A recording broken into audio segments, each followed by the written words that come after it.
Why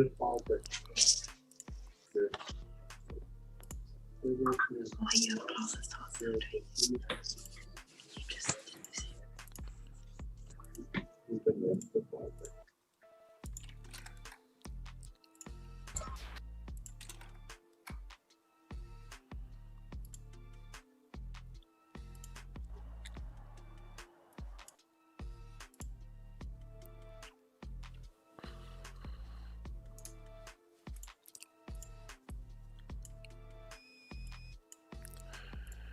Good morning, everybody.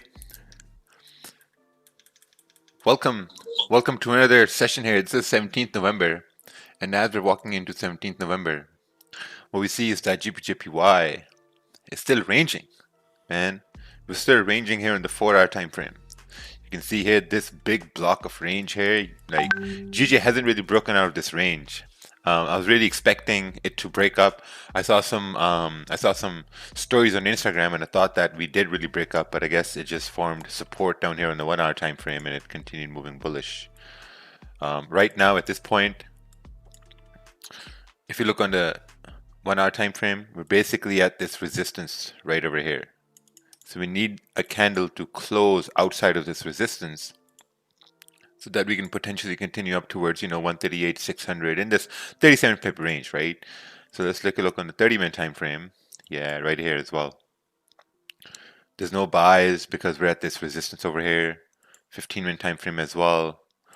We got resistance, and then we got this support right over here, right? So yeah, that's about it. I think if we do continue to close above 138.200, we can get a move going bullish. But if we start breaking below this area here, 138, 138, 110, 138, 100, then we can continue moving down and correct this move up. So we'll have to wait at this point. Let's take a look over here.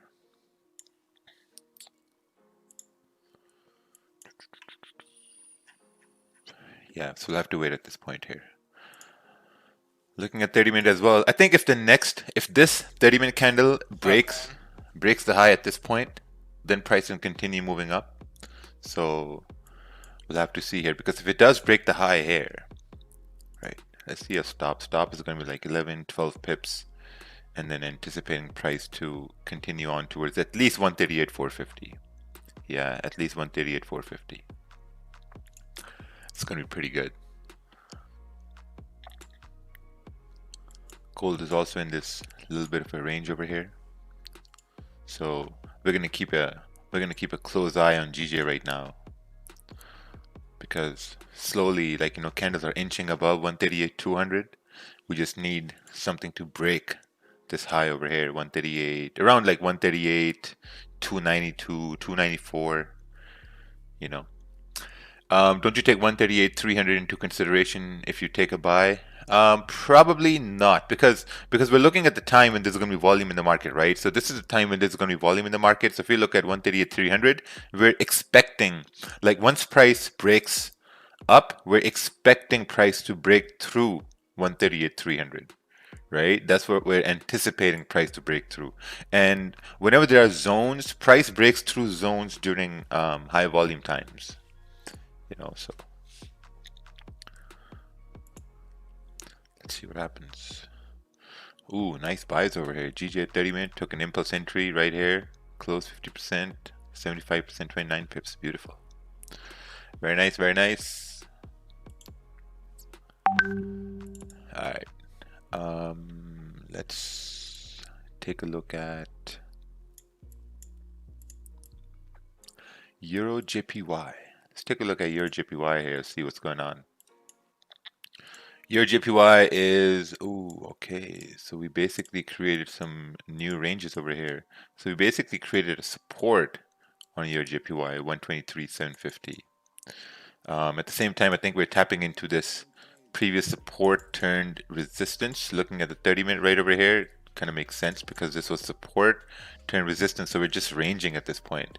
Then there's another resistance up over here, Yeah. So I think for buys on your JPY, it's going to be better to wait for price to break above 124, 123, 400 for price to continue up. Because, if you continue up over here, it's not enough range. It's like 10, 11 pip range. Let's measure this. Yeah, 10, 11 pip range. So we'll have to wait. We got some charts coming in over here. So what's this? GJ 30-minute chart. Overall bias is bullish. Overall buying above 138, 340. Clean move to the left. Yeah, I like this. It's a good idea here. I'm mostly thinking of impulse entries above 138, 290, 300, and expecting volume to carry this move forward. So let's see what happens here. Took a quick fill on GJ, 15-minute chart. Oh, nice. Beautiful. So done for the day, I guess. Right? One trade a day, and that's it. 1 to 2 trades a day, man, that's all you guys need. Seriously, 1 to 2 trades a day, you can focus on that, and things are going to go really well. Ooh, Gulat. Hey. Yeah. Should I move my stop loss to previous 30-minute candle under? Yeah, you can do that.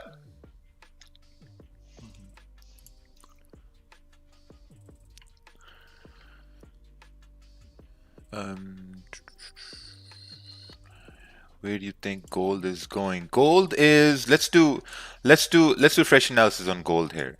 So you can look at the previous daily candle how it acted, right? It kind of like wicked all the way down, went down to 1864, came right back up here. So looking on the 4-hour time frame, looks like gold is just ranging on the 4-hour time frame. We got a support formed at 1885, and this is a strong support. And the reason why I say this is a strong support because yesterday price broke below this with news and came right back up. So if we break below 1885, then we know price is going to continue moving down. At the same time, I think we're also creating this. We have this resistance formed at 1897, right over here. So let's take a look on the 1-hour time frame here. Yeah, gold is just ranging. Gold's in the range. You got this area right over here. We see GJ slowly breaking up now. Let's take a look at the 15-minute candle. 15-minute candle is about to close in 7 minutes. See, I want to take a buy once it breaks the high of the previous candle, but I'm not too confident in it. Yeah, I'm not too confident in it once it breaks the high. I would want to wait for a support to be formed. Yeah, I'm not too confident in taking a buy at this point. I don't know why. Probably gonna wait for this 1-hour candle to close.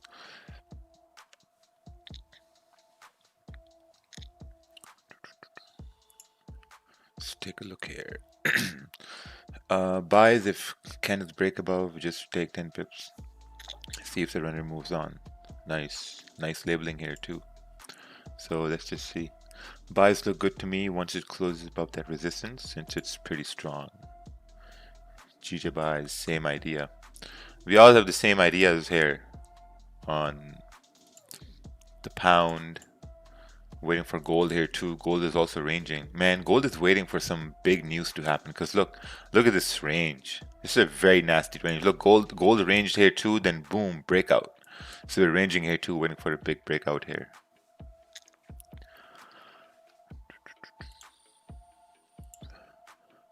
Euro New Zealand at the flip of 1-hour candle, big rejection. Would love your thoughts. All right, let's take a look here. We got Euro New Zealand chart coming in. So this is a huge rejection to the upside. Can you expect that one candle flips, closes? See, it's really messy over here. I mean, you have to look at the 30-minute time frame, maybe smaller time frames, but it's pretty messy. Yeah, because there's no way you know where the stop loss is going to be. There's no entry. I mean, it's just a very difficult analysis over here. GJ here, it's very easy analysis, right? It's easy because you got this whole range right over here, right? You got this whole range. And once price breaks out of this, then you have clean candles here to the left-hand side. So that's why GJ is much more easier at this point. Just waiting to see what happens once we break this high over here. So we'll have to wait. Ooh, someone sent 3 charts, man. We can only look at 1 charts. Can't really, yeah, man, it's been. So take a look at the 1-hour chart over here. GJ, ideal setup. This makes no sense over here. Drawing lines. I mean, what's this line over here? Like squiggly line going up? We need some more information. Okay, we're at this resistance here. So we all can agree that once we break above, then price is going to continue moving bullish. That's something we all can agree on. Yeah. So this squiggly line makes sense for price to continue. Drawing squiggly lines. Imagine price moved like that as well. Like a roller coaster.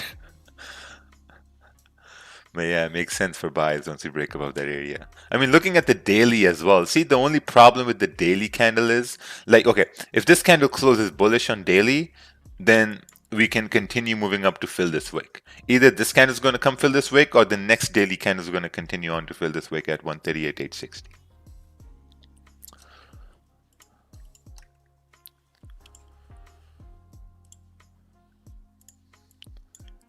So yeah, very sticky position right now GJ is in. But here's the thing, right? If this candle closes bearish with a small body, and if the next candle breaks the high over here, then we're going up 100%. 110% we're going up. I'm not going to bet the whole account, but yeah, we're going to go up once we break the high over there. At least half of it? At least half of it, yeah, probably.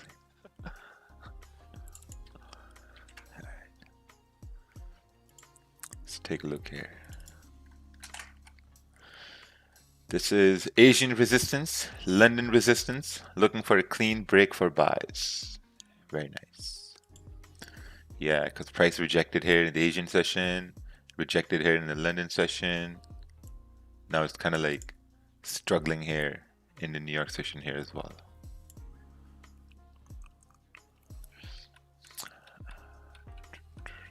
Where do I send you a chart, Raj? It's Raja. This is my first time here, but I get your notifications every morning. Oh, nice. Yeah, I think you need to read the description and then you'll know where to send the chart.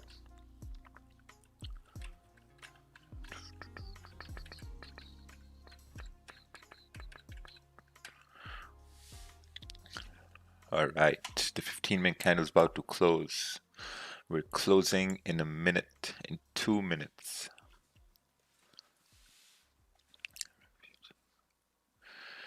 So we got all the refugees here as well. We got all the Raju Jeeves.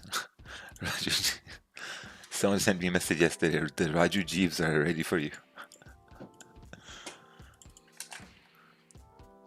All right. What's this? This is gold. 30-minute chart. Looking for buys above after retest. 1895. Yeah, I think better gold buys are going to be, let's just measure this range over here, right? Let's measure this 30-minute range over here. So if you measure above 1891 all the way up towards 1895, yeah, that could be a pretty good move here, you know, for price to break above 1891 and then continue on towards, you know, 1895. That's a nice range for gold, like a nice 39-40 pip range there. GU hit daily resistance. Would this idea be valid? All right. Let's take a look at this valid idea. All right, so GU hit resistance, daily resistance, looking for this candle to close bearish so I can take sells once this next candle breaks the low. I think that's a very bad idea. Would this be a good trade even though it's a counter trend trade? See, here's the thing. Curtis, I don't think... Okay, let's take a look here on GU. So, all right, so price is making a high.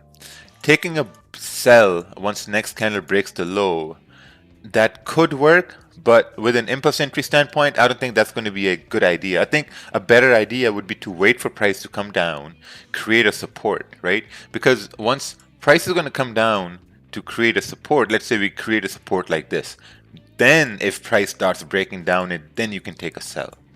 You know, but if support is formed, then obviously you're looking for buys for price to continue up to retest this high. That's what you're basically looking for. And we can see GJ is breaking up over here.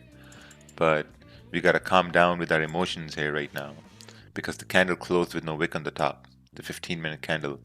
15-minute candle closed with no wick on the top. We got this rejection at 138.300. So there's no, I'm not looking for any buys at this point here because candle closed with no wick at the top. And as this candle starts to move up, what we see is that previously candles rejected here and rejected here as well. So yeah, it's going to get pretty difficult here. So the only reason I'm staying away from these buys, even though the candle broke the high over here, is because the 15-minute candle closed with no wick on the top. So that's why I'm staying away from this.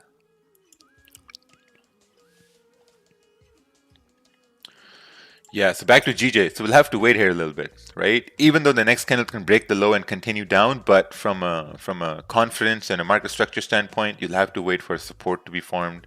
Once it breaks the support, then we can continue down. But if we respect that support, then we can continue going up.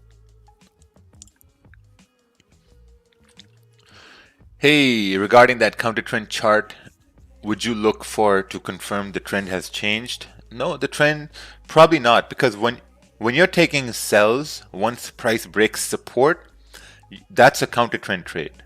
You know, that's how you take a counter trend trade.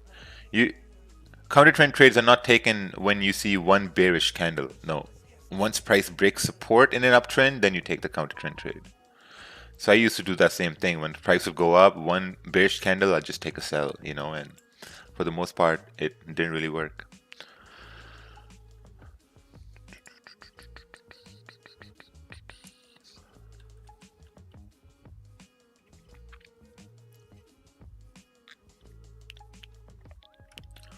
Do clean candles also apply when created by news events? Yes. Hey, oh, what's this here? I would really appreciate your feedback. Tristan Corrigan from the Gulag. All right, Tristan. Let's take a look over here. Ooh, this is GJ 15-minute chart. 15-minute closed above the high next to the zone. You took a buy. I think that was a very risky buy because the candle basically closed a small body candle. So small body candles means less volume. So there's a high probability for price to go the opposite way.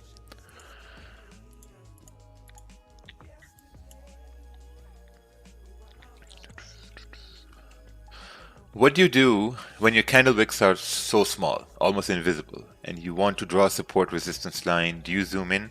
Well, in this scenario, we're just looking at what we're looking at right over here. But in 15-minute scenario, we have the candle closing with no wick, so we're not drawing support resistances based on a 15-minute time frame. Well, there's no we, right? So I am drawing it based on the 30-minute, like right over here. So this whole area is like a rejection here. So we'll have to wait.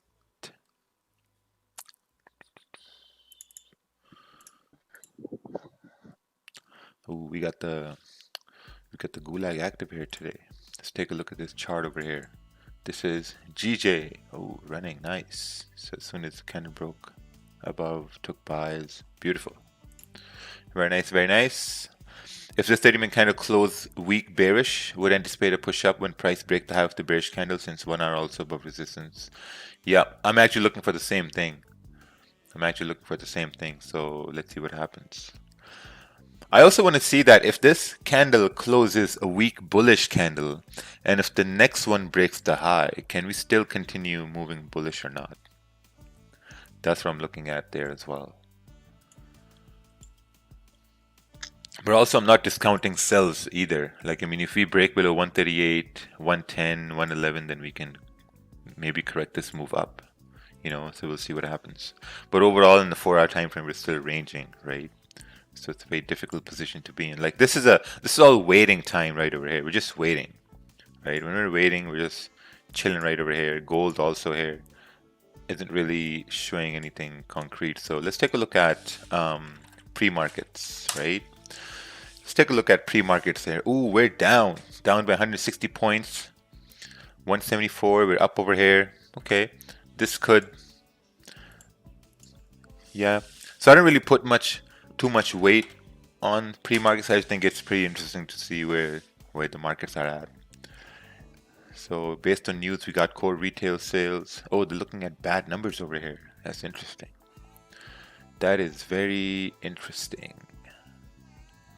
Because if the malls are open, retail sales should be up. So it's going to be interesting to see what happens. Hey Raja, look at Bitcoin. Yeah, sure. Bitcoin is where? 1800? 18,000? 16,000? Yeah, Bitcoin is, I think it's going to go back to retest the highs, just like the Dow did, right? If you look at the Dow, we look at the US 30 here. Let's take a look at US 30 here. Let's bring up our friend US 30. Look at this. We tapped into 30,000 and looks like BTC USD. Let's take a look here. BTC USD. BTC USD is also on its way to tap into the highs here at 19,000, I guess. Right? Wow, unprecedented move up. I was watching a video from Black Bull Markets yesterday, and they were talking about how this is the end of the year rally, where people are, I don't know, like artificially investing in Bitcoin. You know, who knows? But then I also heard rumors about how Bitcoin can come down and tap into 8,000 before going back up again next year. So who knows what's going on? I mean, right now it's moving bullish. People are in buys. Amazing.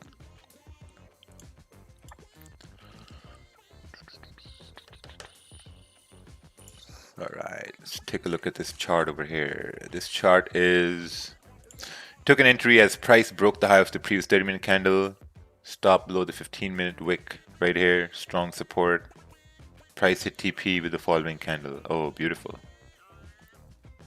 So what happened here? You won the trade.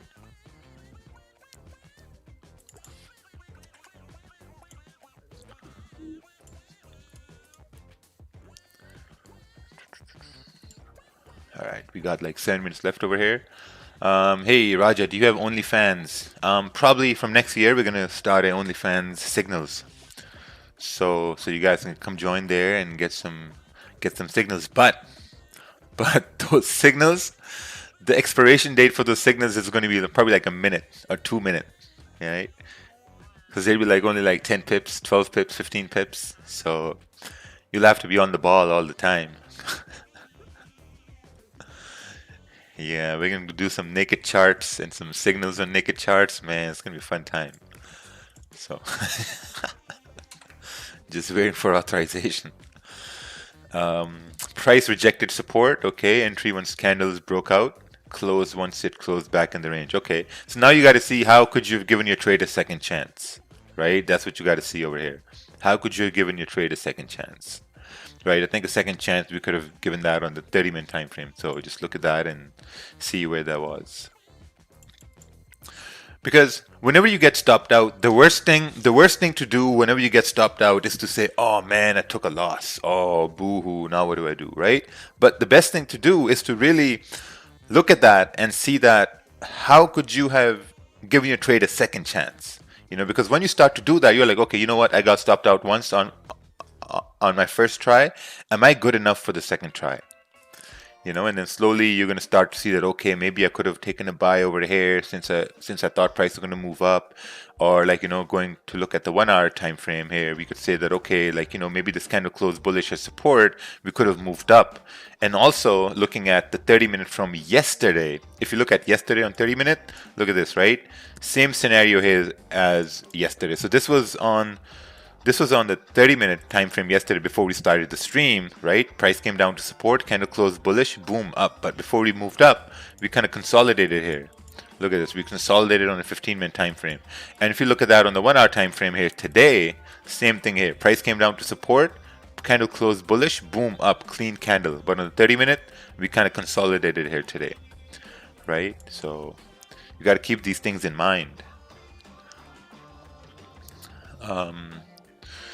Do you have a copy trading account? No, I don't have a copy trading account. I started that once and then never again. It's too much stress, man. It's too much stress. Like, there's no freedom. It's like when you have a copy trading account, it's like your hands are tied. It's like you have chains on. I mean, sometimes, you know, like you want to take a risk, but at the same time you understand that, oh, like, you know what, if I take this risk, there are other people's money at stake as well. So if I lose this trade, maybe they won't be able to comprehend the loss the way I'm comprehending the loss, right? Because most people, they don't know how much they're risking. That's the thing.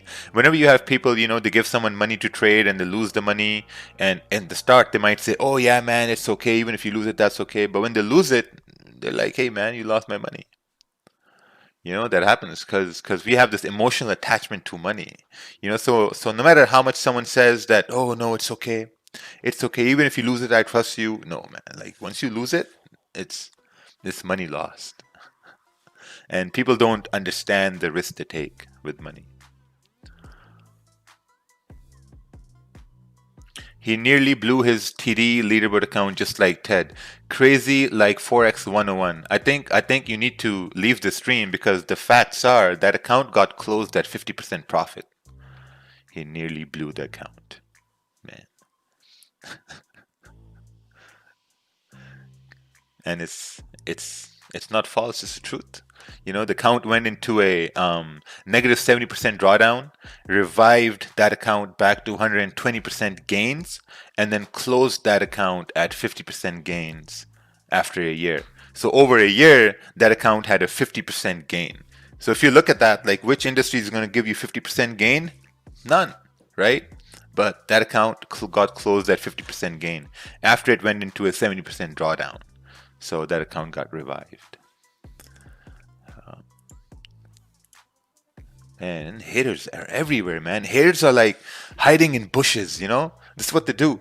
They hide in bushes like this, but they're listening.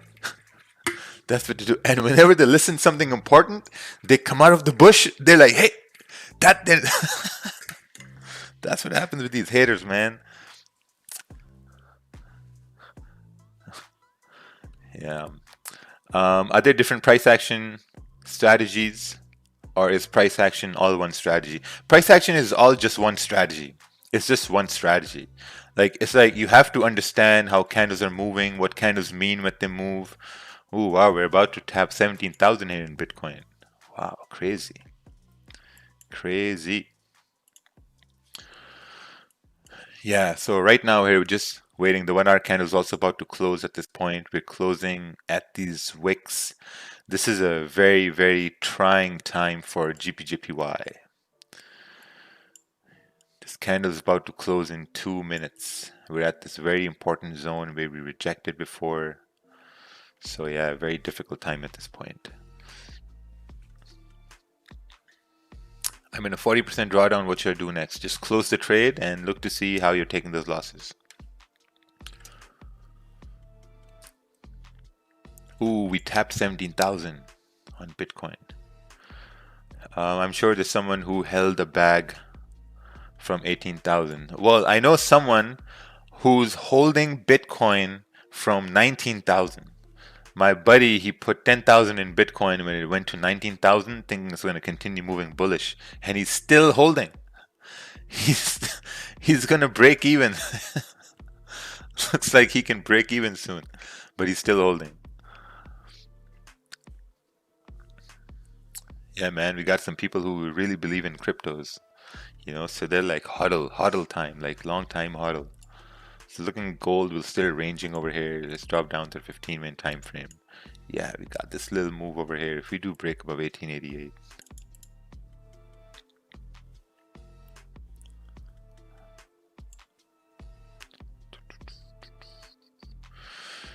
Hey, Raja, do you share your stream to YouTube from Zoom? No, it's direct access. You get direct liquidity from my screen to your screen. There's no B-booking stuff. Like if I shared my Zoom screen to YouTube, that would have been B-booking. But you get direct access to my screen. So this direct link over here. Which leverage do you use? 500 to 1. We have some positive news for UK about UK US deals. Okay, let's take a look over here. Let's take a look over here. So overnight, nothing really important was released, which we could say, yeah, because I mean, we can just look at the chart and see that there was nothing important that was released. Now we're coming up to this resistance area now. Oh, candle closed at that resistance. Yeah, this is where things get really difficult here because now it's at a strong resistance at this point. And candles are moving up.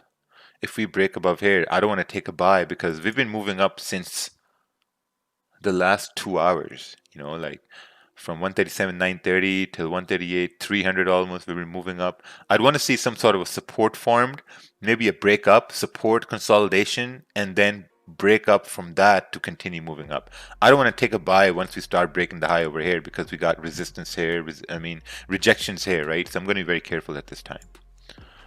So yeah, no trade so far. Ooh, we crossed 17,000 in Bitcoin. Yeah, gold is also kind of like trying to break above 1888 to possibly continue up towards 1891. We'll see. But the pair I trade, GJ, nothing yet.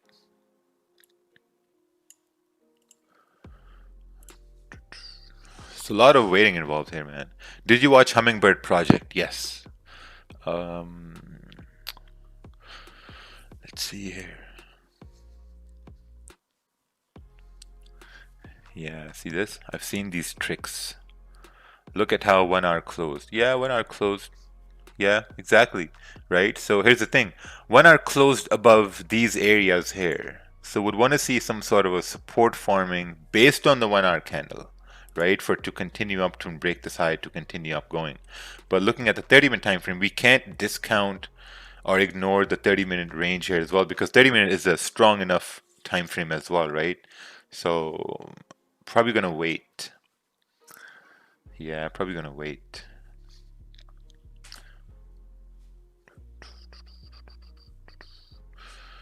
Hey, good morning. Coming back after 2 weeks away from the charts. What do you think here? Let's take a look here. Mr. Diego Marinelli. Diego Marinelli. Oh, all right. Let's take a look here. All right, GJ, 15-minute entry as the 15-minute candle closed bullish. Close 50% as soon as 15-minute closed with no wick. Oh, beautiful. Yeah, I think you can get a second chance at the buys here once we start moving up again.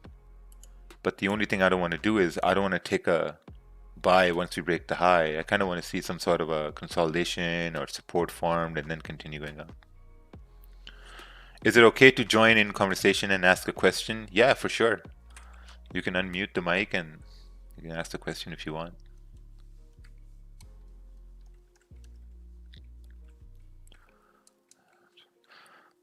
How do you avoid fake outs when setting stop orders?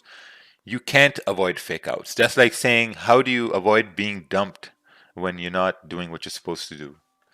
You know, you can't. I mean, fake outs are there to fake you out. That's basically it. You know, that's like when you play soccer and you're like, hey, how do I avoid when someone dodges me? You can't. A dodge is a fake out. You know, you can't avoid fake outs. What's your long-term view in GJ? You know what? If we break above, my long-term view is for the next 4 hours. That's what my long-term view is. If we break above 138, 300, then we're going to continue on up over there. But if we break below here, then we can continue down here. I don't necessarily look at the long terms. I don't see any benefit of that. But I'm going to see like where the 4 hour can go or the 1 hour can go. And then based on that, I can plan my trade on the 15-minute time frame or the 30-minute time frame. Right? I like to do analysis, you know, when I come on the charts. Like every morning when I come on the charts, that's when I want to look at what we can do, what we can achieve. You know, but sometimes overnight before London session, you can get kind of like some sort of potential moves as price can continue moving bullish.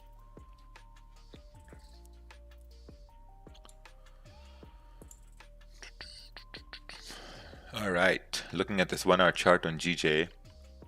Strong resistance, price broke above resistance, waiting for close. Yeah, that's good. I'm waiting for that as well.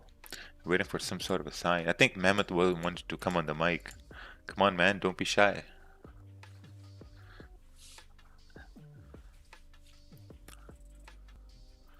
Man, I remember the first time I came on the mic. Wow, what a moment that was. I couldn't. Yeah, it was.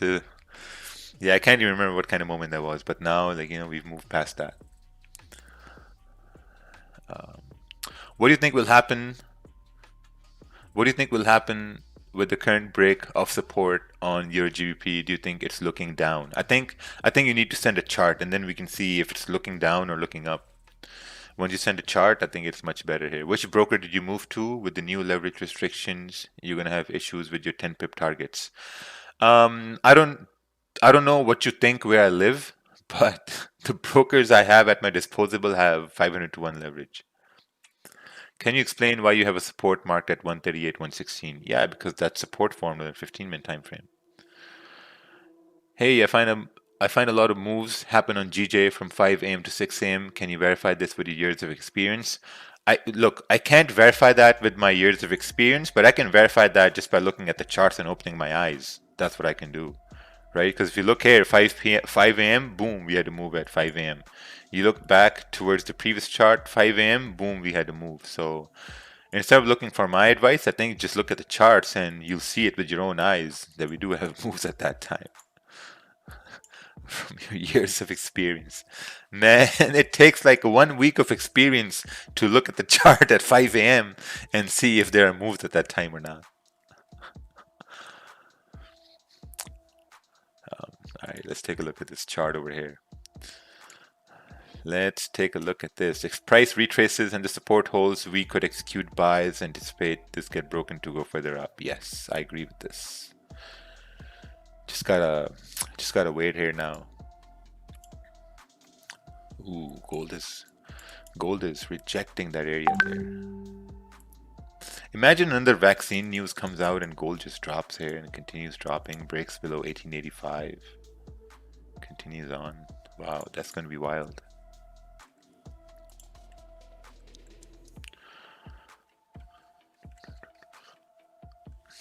Hey, I'm gonna come to your Airmill store to. Oh, hey.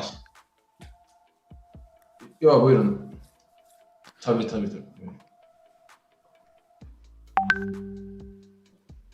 All right, we have Mehmet on the mic. Yok, bir daha söyleyin. Nerede yazmışım kargoyu? Oh, that's not English. That's Arabic. All right. Actually, that was a Turkish. Oh. Yeah, that's Turkish. Oh, Turkish. Do you think gold will drop when news comes out that Trump won the election? You know what? I think so. I think gold's going to drop because it dropped last time when Trump won the election. But that's to see what happens next year. Like a lot of people who voted for Biden, they're like, "Oh yeah, sure, Trump's gonna win." We'll find out by tomorrow. Georgia's doing a recount. Georgia recount should be in by tomorrow. Oh wow. Yeah. Hey, what was that state that said that if you want us to recount, it's going to cost you $7 million or some stupid number like that? I think it was Wisconsin or something like that. Oh wow, Wisconsin. Wow, man. Can you imagine counting votes? 7.9 million is going to cost you. For Trump, it's for their campaign, it's chump change, basically. Can you please take a look at your USD and why you don't trade it? So the reason I don't trade your USD in New York session is because at this time, not only the euro is open, but also the USD is also open. And for your USD to really move in this session, you probably want one pair to be really, really strong, or you want one pair to be really, really weak. Oh, sorry, currency. Right, so if you look on the weekly time frame, look at this mess here on the weekly time frame. Going down to the daily time frame, we're still moving up over here. Looking at the 4-hour time frame, 4-hour candles are kind of like, looks like they're rejecting this area here to the left-hand side, but we're not really sure. Maybe they formed a support here as well. Let's take a look on the 1-hour time frame here now. Looking at the 1 hour, we formed a support right here. There was a resistance formed previously, so we're kind of like testing that area and we're rejecting up over here. So now we got to look left. Ooh, looking left, we got clean candles here all the way up towards 1.18960. Looking at the 30 minutes. So trend on your USD is bullish. You would need to see some sort of support form for price to continue going up. And if it does come down, you got this range here, like 12 pips and going down to 22 pips. I mean, your USD overall is a very garbage pair. I just don't like this pair at all. I look at it and I see misery and just overall anxiety and tension, and I don't know, a lot of post-traumatic stress over here on Euro USD, man. I've lost a lot of money on Euro USD. So whenever I look at Euro USD, it's like, nah, man, no. I don't want to look at Euro USD ever. Never, ever. That's the last thing I want to do. You want to give me stress and anxiety? Send me a Euro USD chart. My heart just starts going, boom, boom, boom. Just, no. Can't. Euro USD is straight trash. Whoever trades it and wins on it, awesome. You know, I clap for you. I've never won a trade on Euro USD. Every time I've taken a perfect trade on USD, I've always lost that trade. And yeah, I don't like that pair at all.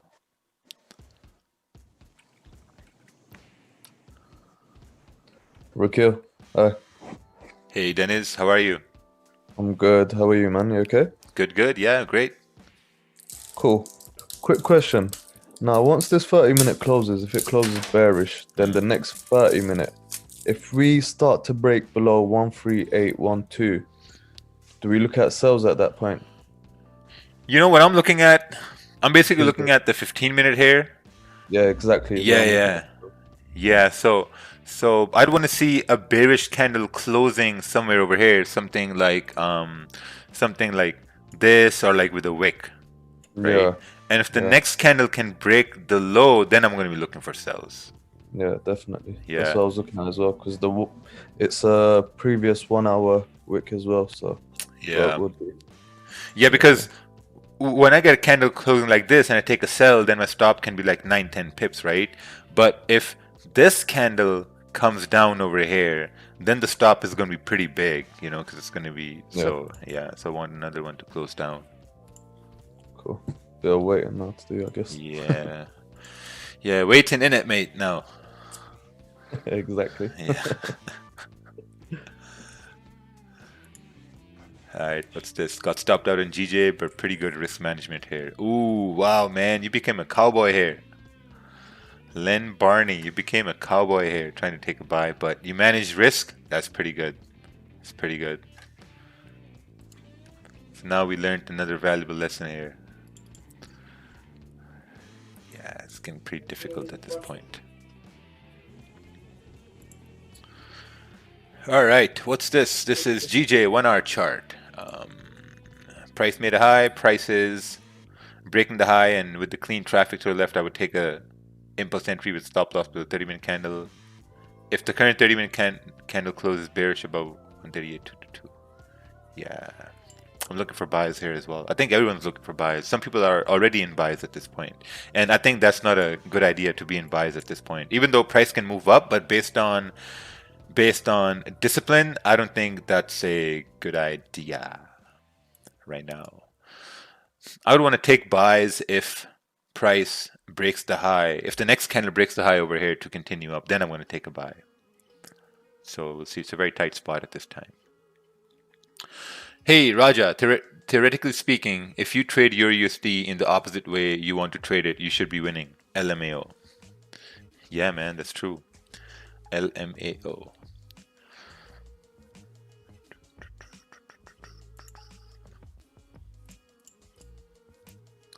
Gold is still rejecting that area, trying to pull up its pants. This is the most garbage pair in the world, Euro USD.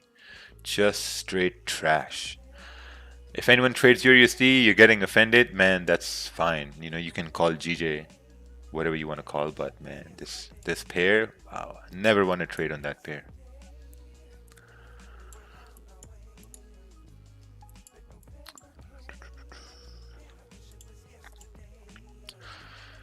What's your favorite currency pair to trade? My favorite currency pair to trade is probably GBP, JPY. If someone wants to send you a present from another country, how can one do that? What you can do is you can email. You can email me at this email. I'm going to put this in the gulag. And then someone will send you the address, and then it's going to be delivered to me. So I have a whole team handling post now.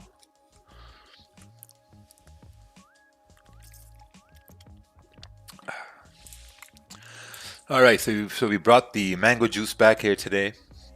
See the mango juice? Mango juice is good vibes and good luck here, so we're going to see if we can get a move above 138.300 to continue moving up. Safe place to place a buy stop above the 15-minute. I don't think there's any safe place for a buy stop. I think if you really want to have a buy stop, it's going to, I mean, could be around, 138.340.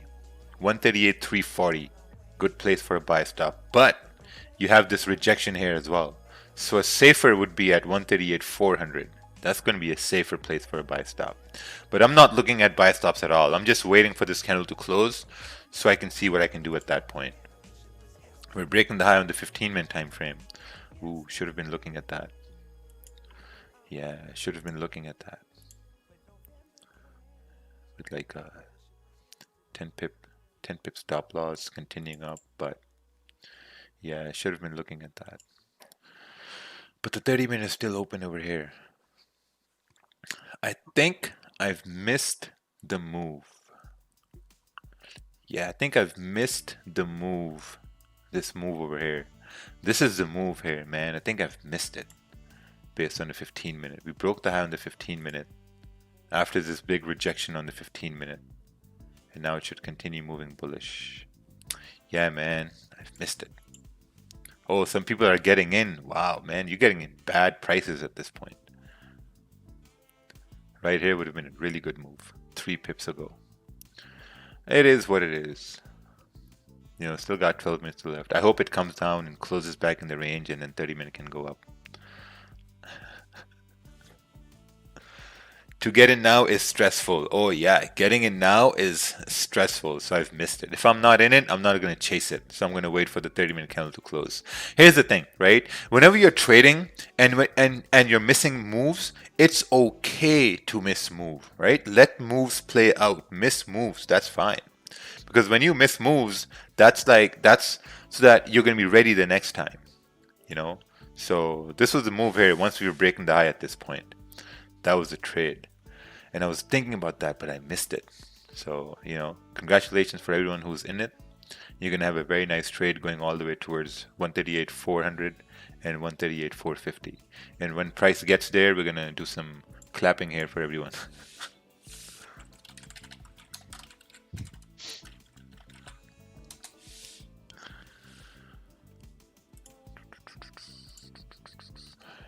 Yeah, look at that thing move now.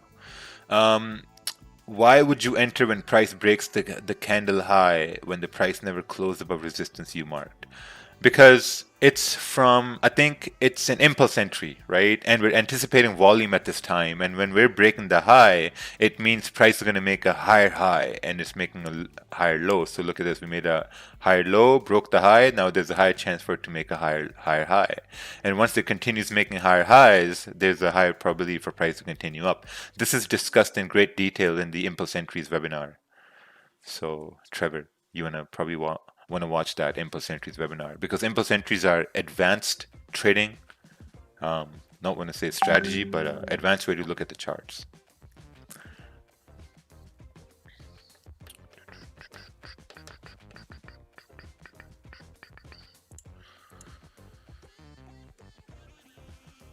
I learned from last time that there is no hurry, I'll wait. Yeah, I'm also waiting at this time. I mean, this candle's now forming. I heard you saying if the 15-minute closes with a small bearish body, then price should continue up, especially if the 15-minute has a massive rejection to a downside. Yeah, we've seen it happen before too. I mean, it's got 10 minutes left for the candle to close. And if it closes bullish in the next 10 minutes, the next 15-minute can continue moving bullish. I've missed my entry, man. It was right over here, around 138.300.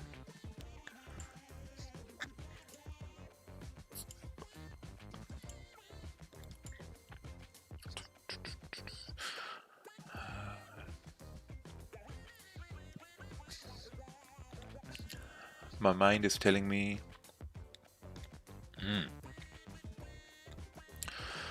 all right, are you going to post the webinar? That will be a good lesson. Yeah, that was an amazing lesson for all the members, not for the gulag though. We do it here live for you guys. I've been watching your streams for months. I've been killing GJ with small lots on my account. Oh, beautiful. Why is your GJ your favorite pair? Because I won the most trades on GJ, so that's why I understand GJ. I've been watching GJ for the past 3 years at the same time every day. Every day from 6:30 a.m. till 9 a.m. I've been watching GJ for the last 3 years, every day nonstop. So, so we have a relationship now, me and GJ. We've been through things. We've been through drawdowns and anxieties, and now we have a relationship. Look at this gold. This is where I would want to take an entry on GJ. Just like what's gold doing right over here. Trying to break above 1888 to continue moving up. Keeping stops down here like 10 pips, 11 pips. Really clean range going up towards 1890. 16 pips away, 15 pips away, all the way up towards, 1891.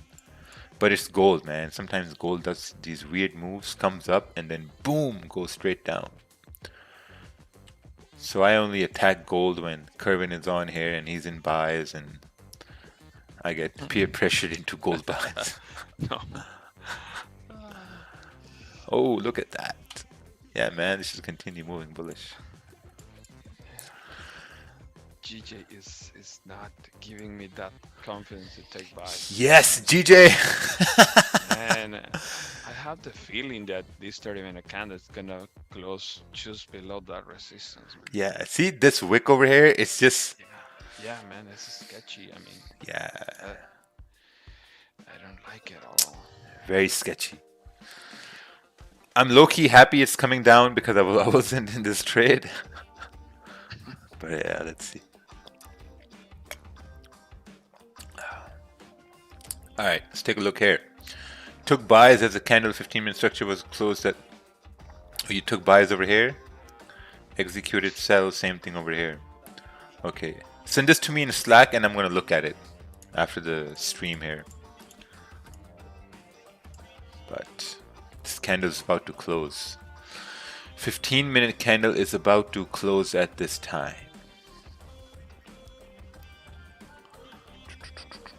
Are you using this resistance and not the most recent one at 138.222? Yeah, this is just like approximating it. I mean, this is all resistance here. This is all like a resistance zone. Like a resistance is not a specific price. It's a zone. It's a collection of prices. That's what a resistance is. So I mean, if you look at this 15-minute candle, this is not closing in a way to tell me that we're going to continue moving up. But in fact, it's closing in a way that might tell me we're basically going to reject this resistance. And if someone's over trading at this point, man, you better stop. If this was the first trade you took and you're losing this trade and you lose this trade, you better stop at that time. But make sure you don't overtrade. Did you enter GJ now? No. If I entered GJ, obviously I'm going to tell you guys, but I didn't enter anything. So that's what I'm saying. You just got to relax. Just calm down.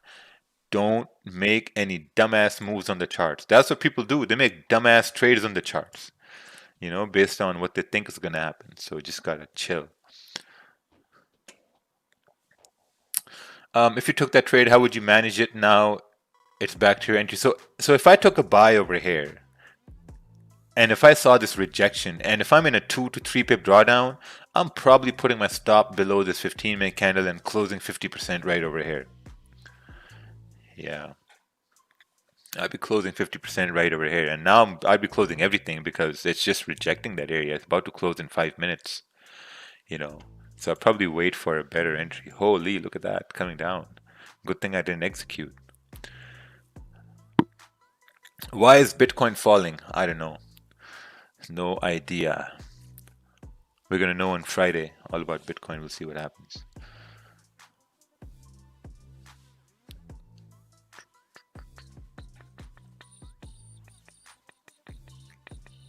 Alright, let's take a look at this chart here. Potential low time buy entry. Been too eager to take trades. Combo entry over here. Close 80% here. Very nice. Beautiful. Done for the day. Oh wow, look at that. See, this is why I don't really go in on gold, because of these somersaults gold does sometimes. Like straight somersault, man. Gold went up, gold like not diving time. Dive, boom, down. Yeah.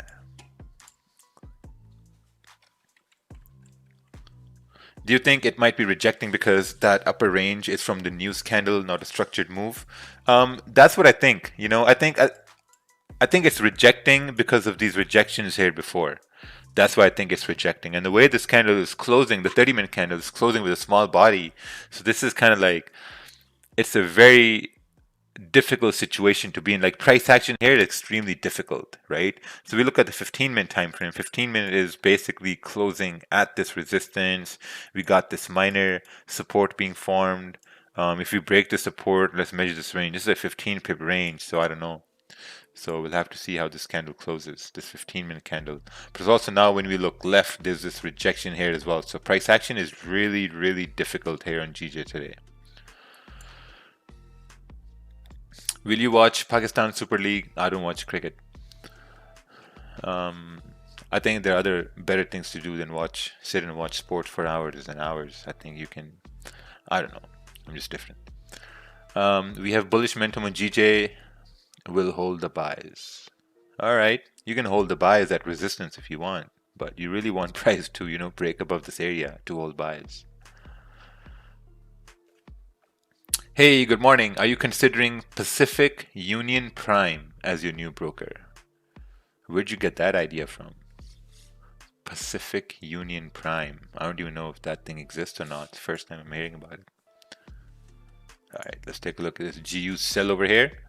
Strong resistance. Yes, sir. I want to sell a 15-minute close below support. What do you think? I think it's a great idea. I think if the next candle starts breaking the low over here, that's an amazing idea for an impulse entry for price to continue down. It's beautiful. So look at this. We're rejecting that level. There are no buys at this point, man. Nothing. No buys over here. I think if we break the low, then we can continue moving down on GPJPY.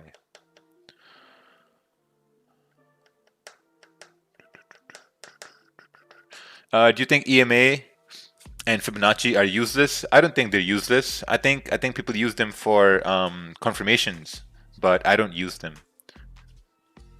Some people trade very well based on that, so you know they're not useless. Let's take a look at this chart over here. We got 3 minutes left for the candle to close. This is the 1 hour chart. Retest resistance is now support to break higher. Okay. Yeah, we can see probably this 1 hour is doing a retest in this area. That's the whole problem here.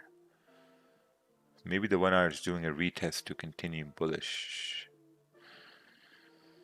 So yeah, we'll have to wait and see. Can't really take a sell in this area either because it's not enough range. Even though it's not enough range, it's just like the 30 minutes just wicking over here. So yeah, it's not a good area to take a trade in here. If you see 15 minutes chart, it looks like it's going to create a evening star doji, and trend is going to be reversed in bearish maybe. Yeah, I'm basically looking for sells below this area here, 138, 100. This mess, this garbage, I'm staying away from. Even though we can think that if the next candle breaks the low here, it can continue down to fill the wick and then continue down, but you know there's a lot of problems. You have this rejection over here, rejection here before as well, so it's a very messy range. I mean, if you wanna, yeah, I mean it's a messy range, so I'm gonna wait. Didn't you enter when 15-minute broke the previous week 15-minute? No, I never said that. You know, Raja, someone feels like a champion when he had a very good trade, and in the session everyone is looking for trade. Yeah. Yeah, if you had a very good trade and I'm looking for trades, man, you're good.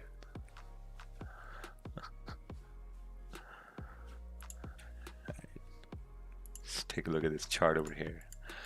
Oh, this is GJ 15-minute entry to head down. Entry right over here to head down, clean traffic. Yeah, this is exactly what I'm looking at for sells. To break below this area to continue down. You don't go off the flag pattern. I don't know about the flag pattern or the dog pattern or those patterns. I don't know those patterns. What do you think about TO markets? I think TO markets are pretty interesting.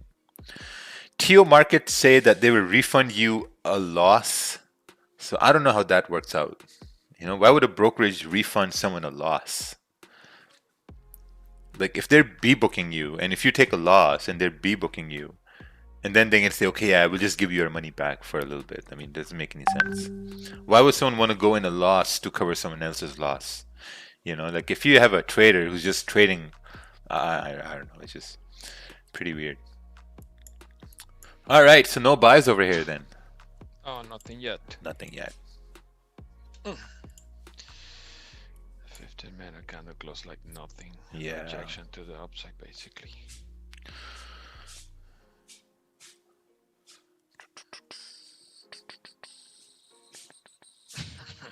Hey, Rakeel, what do you do for fun? You seem quite strict about being productive all the time. It reminds me of my dad. Fun time for me is raking the leaves in my I took the car to the mechanic yesterday. That was fun. Oh yeah. The Honda? The Honda, yeah, the Civic. Okay. What else did we do? The WhatsApp group is fun. I do that. We're over there.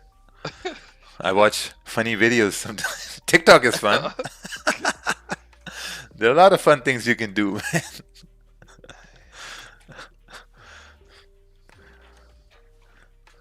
I don't know. It's just like when you're working for yourself, you're always looking to see how you can do things better. So that's fun. I mean, to me, like, I don't know, it's just weird. Like, to me, work is fun. Like, when I had a job, man, that wasn't fun at all. But when you're working for yourself and you have people to manage and you have people to answer and all that stuff, I mean, that's a lot of fun. This is fun right here. It's live streams. It's the most fun time of my day. Yeah. I agree. Yeah. Somebody still holding GJ buys. Be careful. Just close them. Yeah, nothing here so far. Hey, Raja. Hey. Haven't you looked at the 4-hour resistance? Because I think it's a bit above your resistance. Yeah, I see. think that's why I rejected. Yeah. Yeah, all this is rejection area here. This all troubling rejection area. Even though on the 4-hour we see these rejections, but if you drop down to the 1-hour time frame, those rejections basically become clean ranges to fill. Right? Because if on the smaller time frames we can see price closing above, let's say 138.300, especially on the 1-hour, then we could say we can fill this wick, and then looking on the 4-hour, we can target the 4-hour wick fill. Right? But on the small time frames, if we're rejecting resistances, then we can look on the higher time frame and say, okay, yeah, you know what? It's just rejecting because we had rejections here before as well. Right? So, All right. yeah, so we're kind of like breaking down. So we're looking at those rejections on the high time frame, and then we're making sense of that on the smaller time frames to see what's happening. Because let's see here, right? If we're looking at the fact that, okay, if the 4-hour candle is rejected here before, and based on these rejections, if we can anticipate 4-hour candle to continue down, then looking on the smaller time frame, we could possibly look at that down move as when we break the support to continue down. I don't know if that makes sense or not. No, I got it. We look at it for more confirmations. Oh, in yes. the- Oh, yes, sir. Wow. Thank you. Yeah, no worries. Based on the hourly candle, we may base it at 138 again. Seems like that resistance is strong. Oh, Strong enough to hold for New York openings. We may Yeah. come down with New York. very strong, because we rejected this here yesterday in the New York Open, rejected at Asian, rejecting here again. Yeah. So yesterday was a good day for price to move. Today is just a very difficult day today. It's a character building day. Let's take a look at this chart. Ooh, GU 30-minute chart. Took this trade due to wick needed to be filled. Oh, nice, beautiful. Amazing. Nice move, man. Raja, I see you marked this zone. May I know why before I join the stream I marked this zone as resistance? Yeah, so basically that zone is important too, right? Now we're getting those rejections. That's important too. So all this is like a big zone, big rejection zone. All that's a big rejection zone. Because you got to look at it this way, right? Even though if you think this is a resistance here, but then you measure where the next rejection was, it was like, what, 9-10 pips away. So it doesn't make any sense, right? And also we're getting this rejection from there as well. So it gets very, very difficult at this time.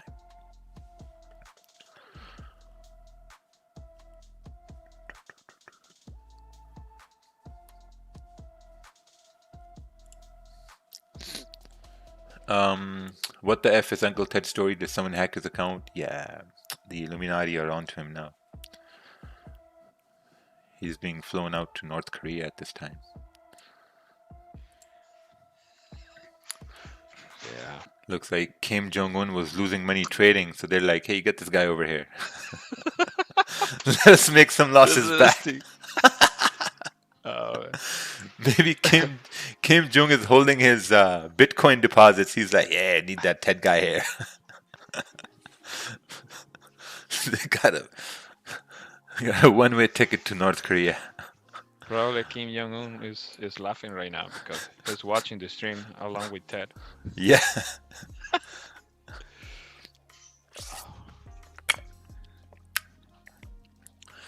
Oh, wow, look at that.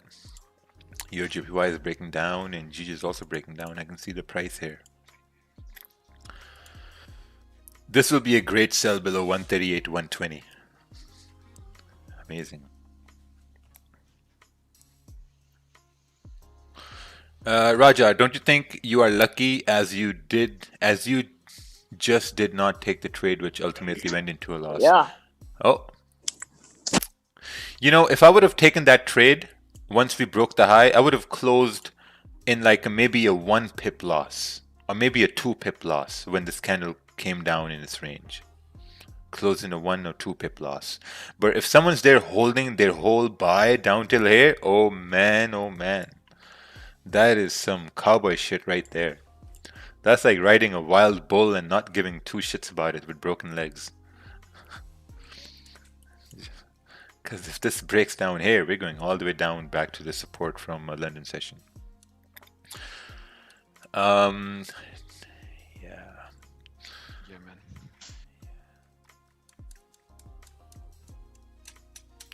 I feel like you get a bit distracted looking at other people's charts.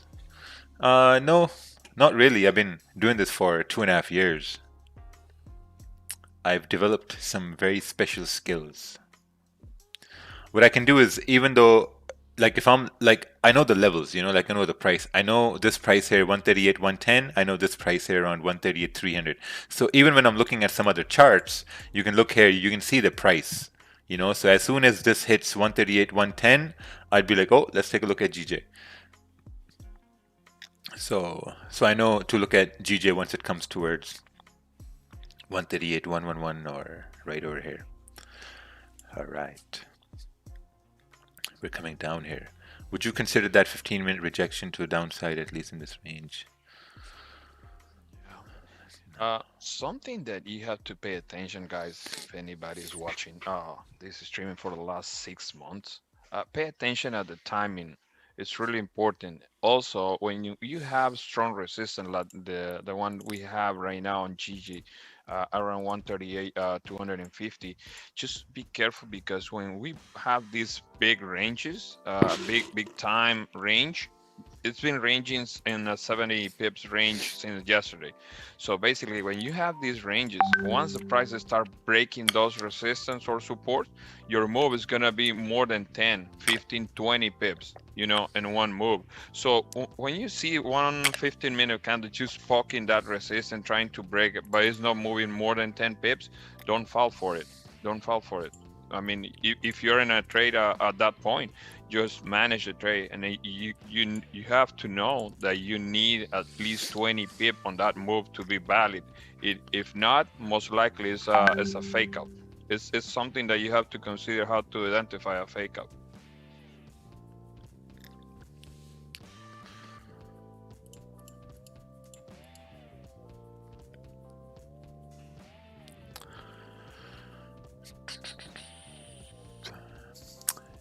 If price continues down and breaks 138.116, it's going to be the same exact setup that we saw all last week. Yes, that is true.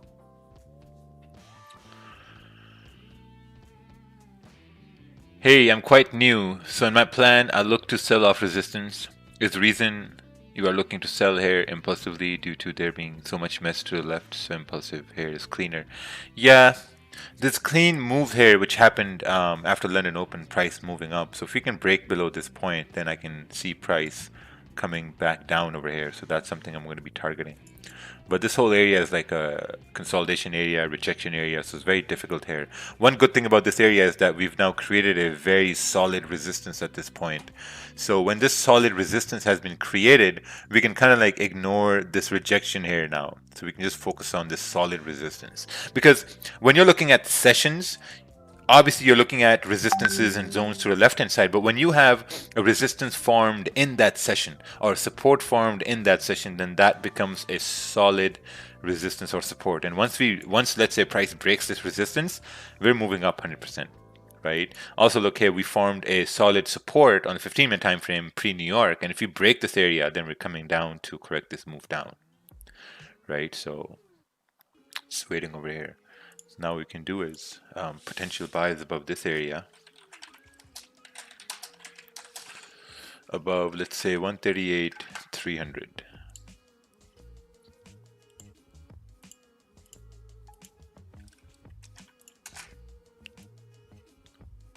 Then possible potential sells.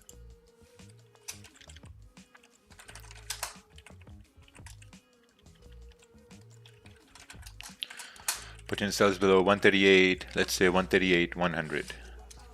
Yeah, that's it. Because like, look, we've marked down both buys and sells, so we don't get confused, right? Because either one is going to happen, and you got to be ready for whichever one that's going to happen. Either it's going to be buy or it's going to be a sell. You know, sometimes what people do is when you're looking at the charts, you're only looking at one bias. Let's say they're looking at gold and they're only looking for sells, but when you're only looking for sells, you're not looking at buys at the same time. I think it's a really good idea to look at both scenarios, right? Because if the sells don't play out and if the buys play out, you'll know exactly why the buys are playing out.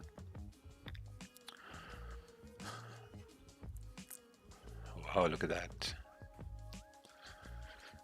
This thing. A lot of waiting over here. We're waiting for about now an hour now.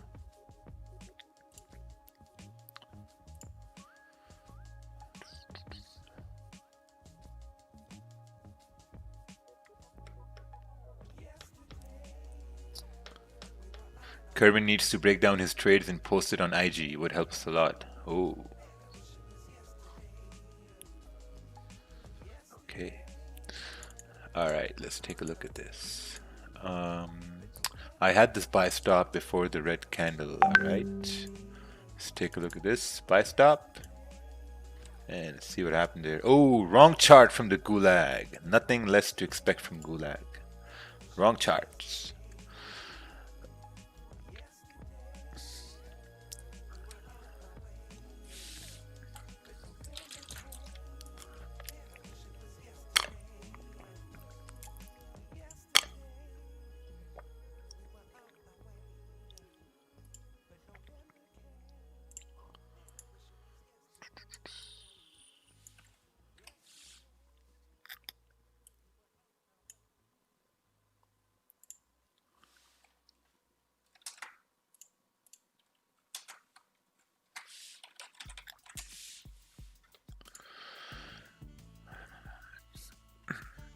All right, let's take a look over here. I'm new here. Excuse me, I'll ask the question for the third time. I saw a good entry based on what you tell, and that's the impulse sell entry in the 15-minute time frame in GJ.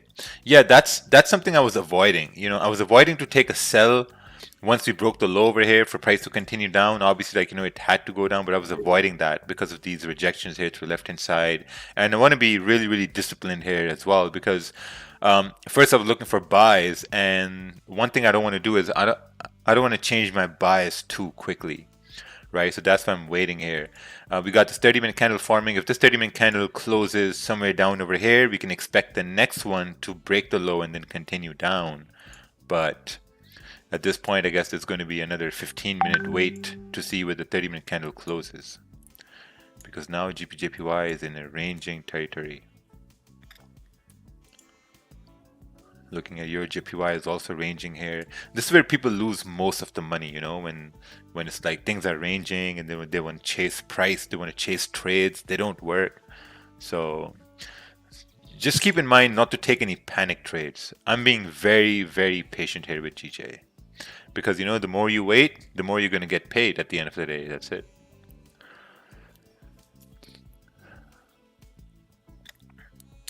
How you trade? Do you, by any chance, let fundamentals and events happening in countries related to currency pairs affect your trading decisions on them? Nope, not at all.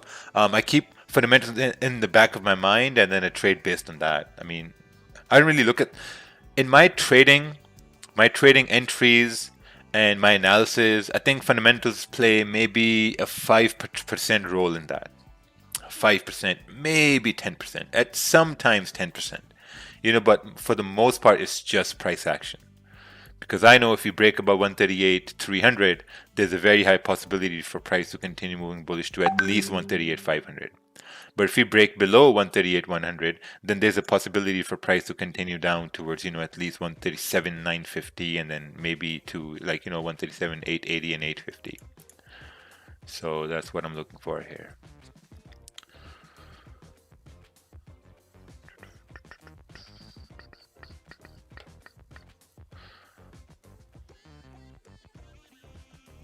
Can I draw a markup for GU and have your thoughts on it? Yep, you can do it. You can do that. That's why we're here. You know, you can share your charts. We're going to look at that charts and try to give you some feedback. All right, let's take a look at this.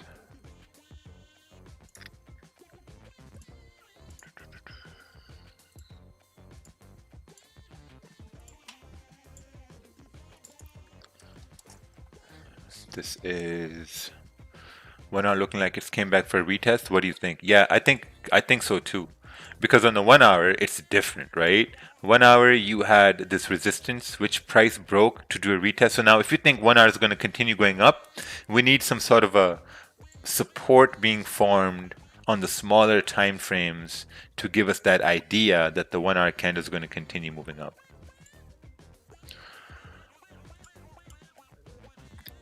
Your JPY is coming down in this small ass range too. See, this is a small 9-10 pip range. So we really need to break below this area for price to continue dropping. And if you look at gold, man, gold did another somersault over here. Wow. There's a somersault moving up and then another one. Yeah. Hi, can you check my entry on Grouse? The fuck is the Grouse? Oh, GPUSD. There's quite a spelling mistake over there.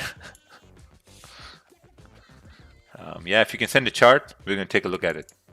Alright, let's take a look at these buys here someone took in the gulag. Alright. Hey, trend line holding. Price managed to break resistance, close above. Price corrected back. Previous bounce off. 60% retracement. Now risk free with 70%. Oh, this is the 1 hour chart. Oh, beautiful. She stops at break even at this point, I guess, for price to continue moving bullish. Because if we do continue moving bullish, if we break above 138.300, we're moving bullish on GBJPY above 138.300. Please consider to add a clock to the stream so it will be easier to have a timestamp for something specific I might want to see later. Something similar to what Monty has. Oh, okay. Okay, I'm going to see what Monty has and then I'm going to copy him. What's this? Hey, if price goes straight to your stop loss after entry, do you let it hit full stop losses or close partials? I'll close partials, but it also depends, right? It depends where your entry was. It depends if the price is retracing or rejecting that area really hard. And it also depends if that entry was like, if that wasn't a good trade to begin with, because those things can happen too. So, oh yeah, people mentioning that the clock is basically the time at the bottom. So yeah, that makes sense too. We got time at the bottom here.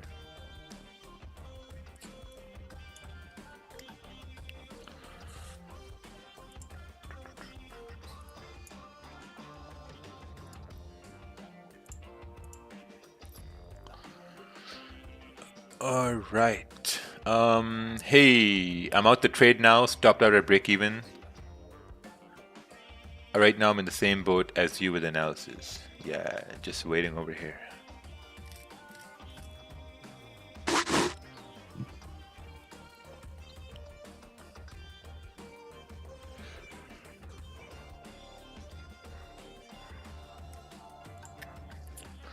All right, that's a good question here.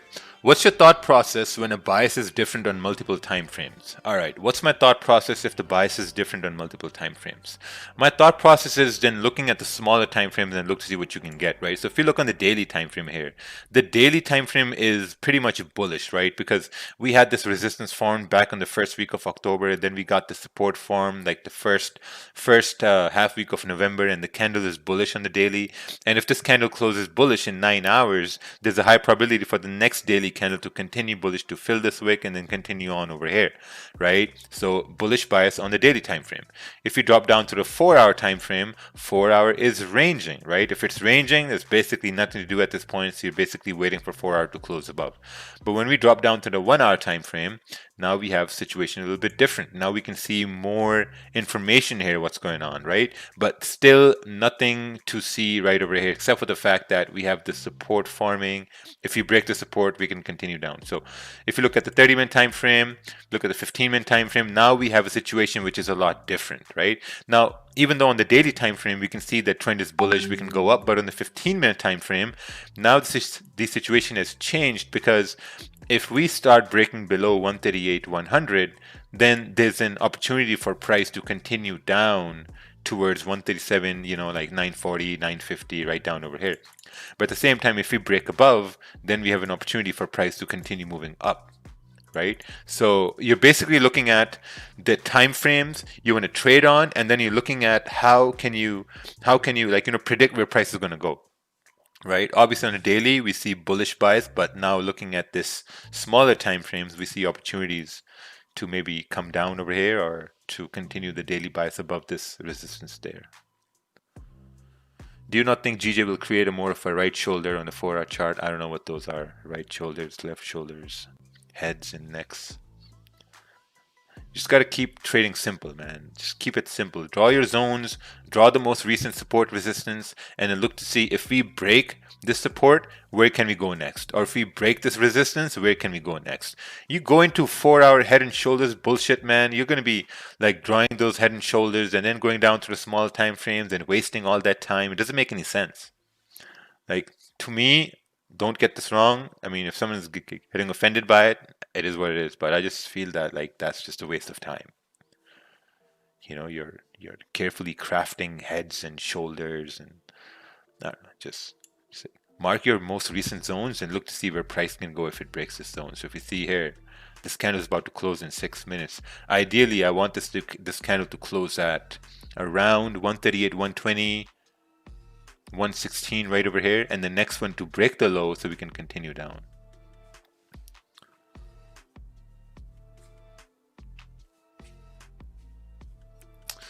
Please, Raja. Please what? Someone just said please.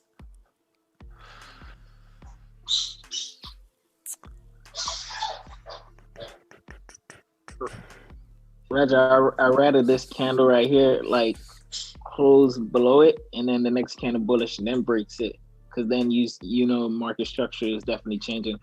Yeah, exactly. That's basically what I'm looking at as well here.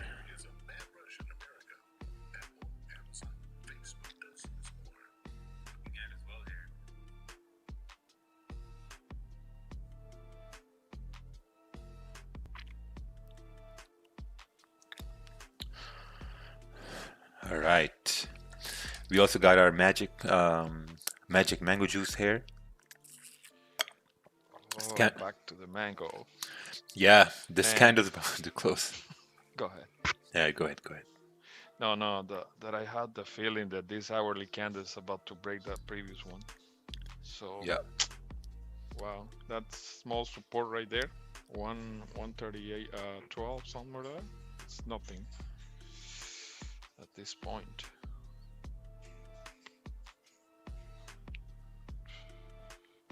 But there's only there's only 5 minutes to know what's gonna happen. Yep. 5 minutes left. Your JPY did another somersault. Gold is just anxiety central over here, man. Don't tell me about gold. Gold is a mess. Wow, look at that. 5 minutes. Holy. You want to get your hair white? Trade gold. You start losing all that hair. I have no hair, man. Nope. Looks like someone had their mic in their water glass or something. All right.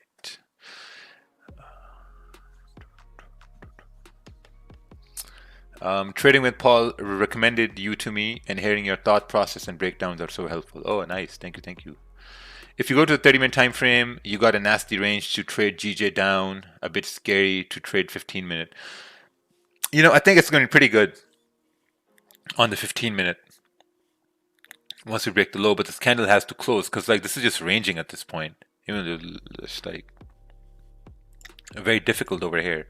This is the day when you stay very, very calm because price is not moving fast. When price is moving fast, you know there's going to be a time when price is going to create some sort of a market structure, and then you're going to be able to execute on it. Whenever price is moving fast, when price is moving slow like this, it's just very difficult to see where price is going to go. It becomes extremely difficult at this point. You know, so there's no over trading. There's no, like, look at gold, man. Just nuts. I'm not even going to look at gold anymore now. Look at this 5-minute candle. Just coming straight back inside. This is some nasty stuff happening in the market today. Some straight garbage. Yeah, this is it. Gold right over here. This is straight garbage right here. So we need gold to break out of this range.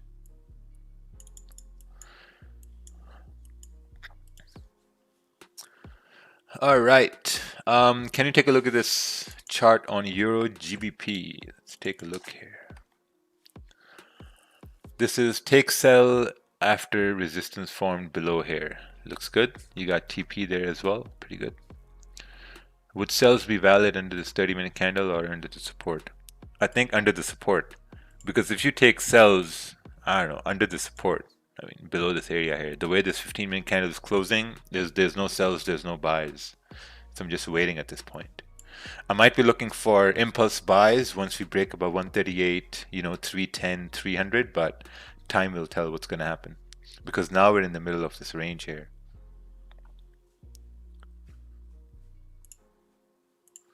All right, let's take a look at this chart. All right, Isabel, heavy support here in 15-minute and 30-minute time frame. This is not relevant. Yeah, see, here's the thing. I was looking at this area here as well on the 15-minute chart. So here's the question, and I guess a lot of people have this question here as well. So here's the question, right? So this is the 15-minute support right here. Now this support is an old support. It's a previous support. So what we're looking at the most recent support. So this is the most recent support right over here based on a 15-minute time frame, right? Because if this support was important, so this support got broken by these candles coming down, and then this support also got neglected by these candles going up. So which is why we're kind of like ignoring this support and taking this recent support in account.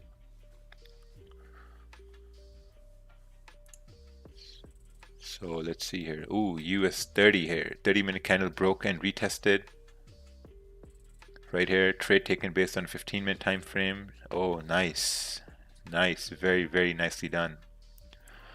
How much was this? 29773 to 29. Ooh, almost 10 points. 100 points over there. All right, so the 30-minute candle closed. This is the New York open candle at this point. And if we're looking on the 1 hour time frame, 1 hour is just in the range here. Looking at the 30 minutes also within this range here. I mean, it's just very difficult at this point. 15 minutes also ranging at this point now. So now price is ranging here. So we've been here for about an hour and a half and there's no trade, nothing.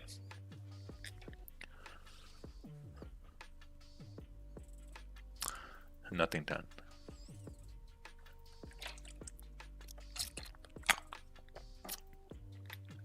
What's your thoughts on Falcon Academy? You know, some people type things just the way they say it too, you know. Falcon Academy. I think it's pretty good. I don't know much about them though. Did you watch the video Uncle Ted posted on Instagram yesterday? Interesting stuff. He has the third eye. Yeah, I think it's all true. We've been prepared for, I mean, if you guys go and just Google Agenda 2030, you know, so you're gonna know a lot about what's more to come in the next 10 years. Agenda 3030. Ooh, wow. Gold's still ranging. People are saying, oh my God, look at gold. And I look at gold, man, this thing is still in a range. You have to wait. You guys are too emotional, man. The refugees and the gulags, you guys are way too emotional. You have to wait for gold. Like, look, this is the best case scenario for gold. We break above here. You got this clean candle going all the way towards 1895, right? Just wait. Wait for price to break above 1891. You know, same thing here. Wait for price to break below 1886.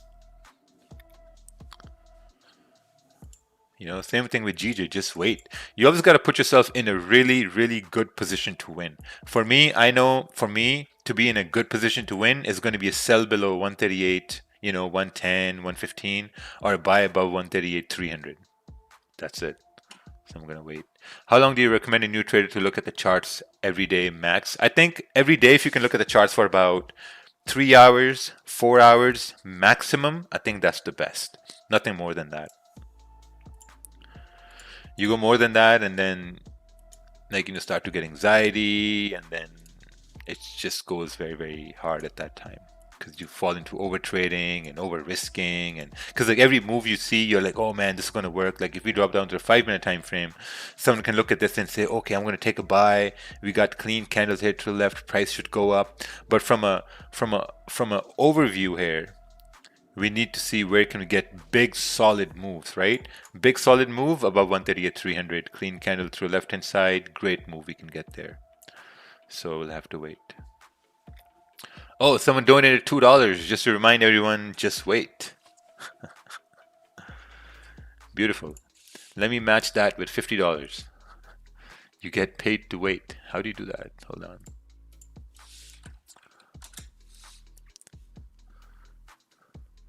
It's going to be a match to match while we're waiting over here. This vault right here.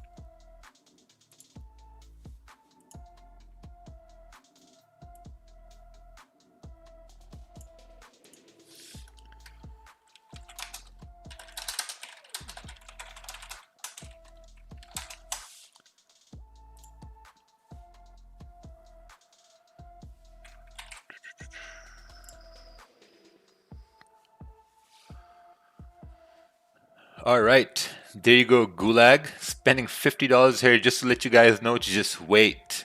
Wait for a clear direction. Because once you wait, man, you're going to get paid. And even though I'm donating, you know, I'm going to make this money back because I'm waiting. I'm waiting for something to happen so I can make this money back now. So now I'm in drawdown. I'm in a $50 drawdown just to begin the day here today. All right, been going over my trades. If I would have let them run to stop loss or TP, I would be 1,400 pounds up. I'm currently 80 pounds down as I'm too scared to hold and call. So this is something that happens to a lot of people, right? And what it is that when you take a trade and when price is in drawdown a little bit, you're more prone to close out a trade because you're scared, you have anxiety or whatever the fuck's going on, right? So the best thing to do at that point, if you're scared, you're losing confidence, is to close partial positions. You know, close 80%, close 40%, 50%, whatever you want to close, but don't close the whole thing. That's the worst thing you can do because what happens is that whenever you're scared and you're losing confidence and you close the whole position, price ends up going your way.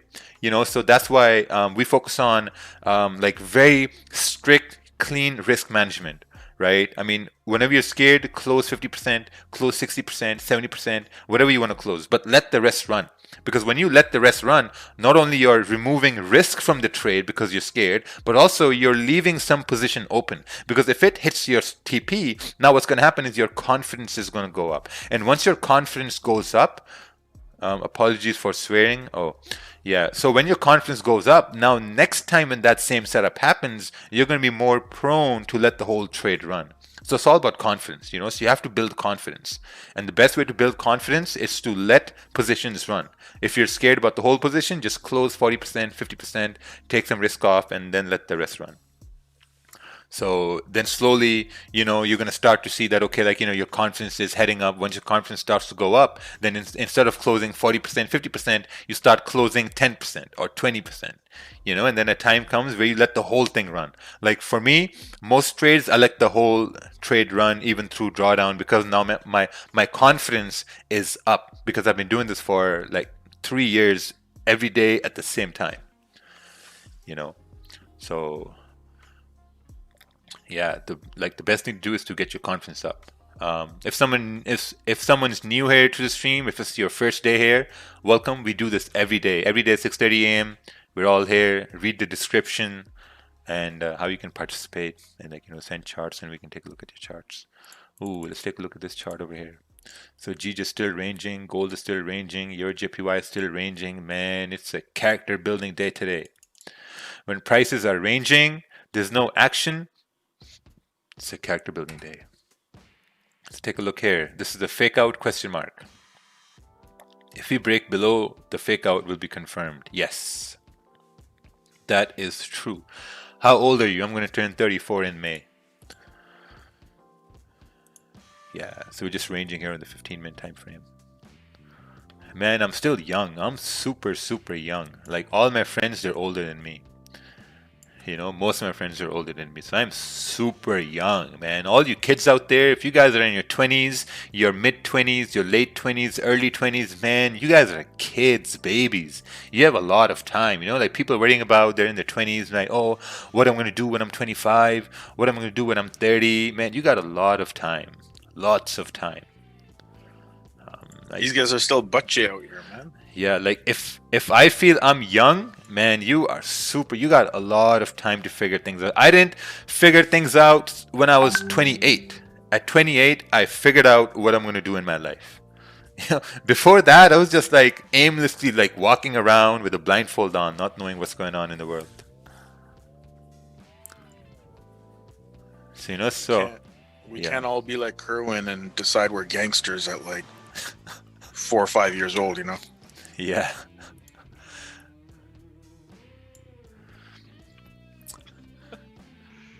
That's crazy. Any suggestions for 25 to 26-year-old guys? Yeah, just like continue to do what you're doing. Like if you have side hustles, you have side businesses, just promote those businesses.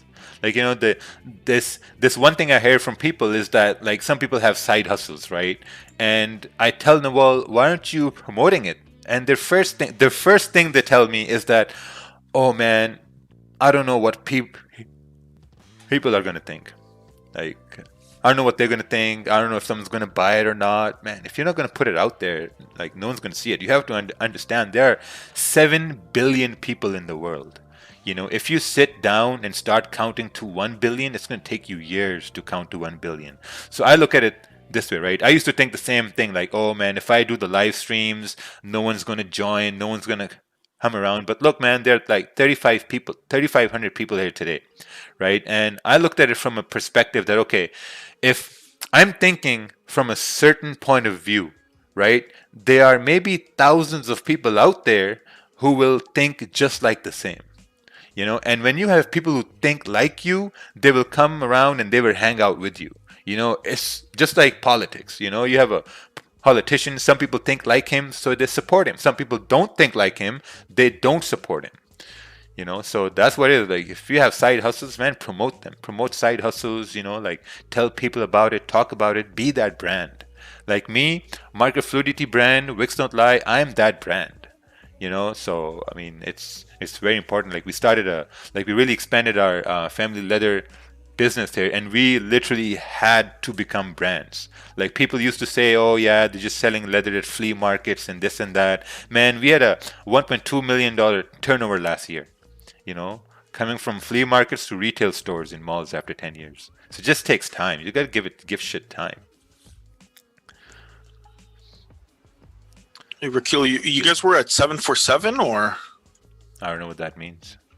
You know, 747 flea market? No. PEI. This was in Prince Edward Island. Okay, gotcha, Yeah, gotcha. PEI. The big one out here in Brampton, 747, Dr. Fleas, but you know, everything since COVID has been kind of like shut down. Yeah, it's getting pretty hard now with all the virus thing. No more mango shakes from me. Oh, look at this. I repair appliances and have an appliance repair business. Man, if you have businesses, go on social media.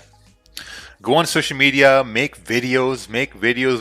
The worst thing I see is when you have, let's say, real estate people, you know, like real estate people or guys in sales or car sales, man. They don't want to use social media. Make videos on that. Make videos, because someone who stumbles on your video on Instagram, they see that video, and if they see that you've answered some sort of a very basic question, automatically they will start trusting you. You know, they'll be like, oh yeah, this guy told me that no one else told me, so I'm going to trust this guy, or I'm going to buy from this guy, or I'm going to get his services. You know, that's how social media works. So, you know, now we're still waiting for GJ here, for price to kind of like do what it has to do. I mean, this candle's about to close in 2 minutes. Euro JPY ranging, gold is still ranging. What a slow ass day today.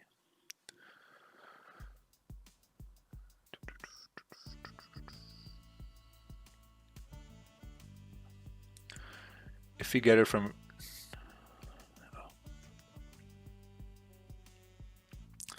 the biggest lesson I've learned since starting a business is be patient with yourself. Yes. You just gotta be patient. Things take time.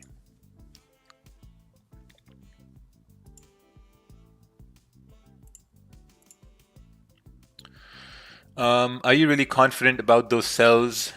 Yeah, I mean, the confidence is dying here, to be honest there. What I'm looking at it from a market structure perspective, right, is that we created a support, a really, really strong support, because pre-London tapped into 137,800, rejected it. We went up, broke above 138, 150. We came up again and created a high at 138,300, right? Now price is coming down. If we form a support over here, then there's a very high probability price is going to continue up to retest this high, and then we can continue moving up towards 138,500. But if we start breaking below the support, then we can continue moving down. So I'm really waiting over here. GJ is testing my patience to the extreme limits here today.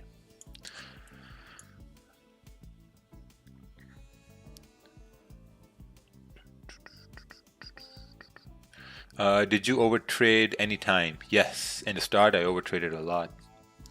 And that was the reason for my losses, man. Overtrading, over-risking, that's the only reason you're going to lose if you try to overtrade.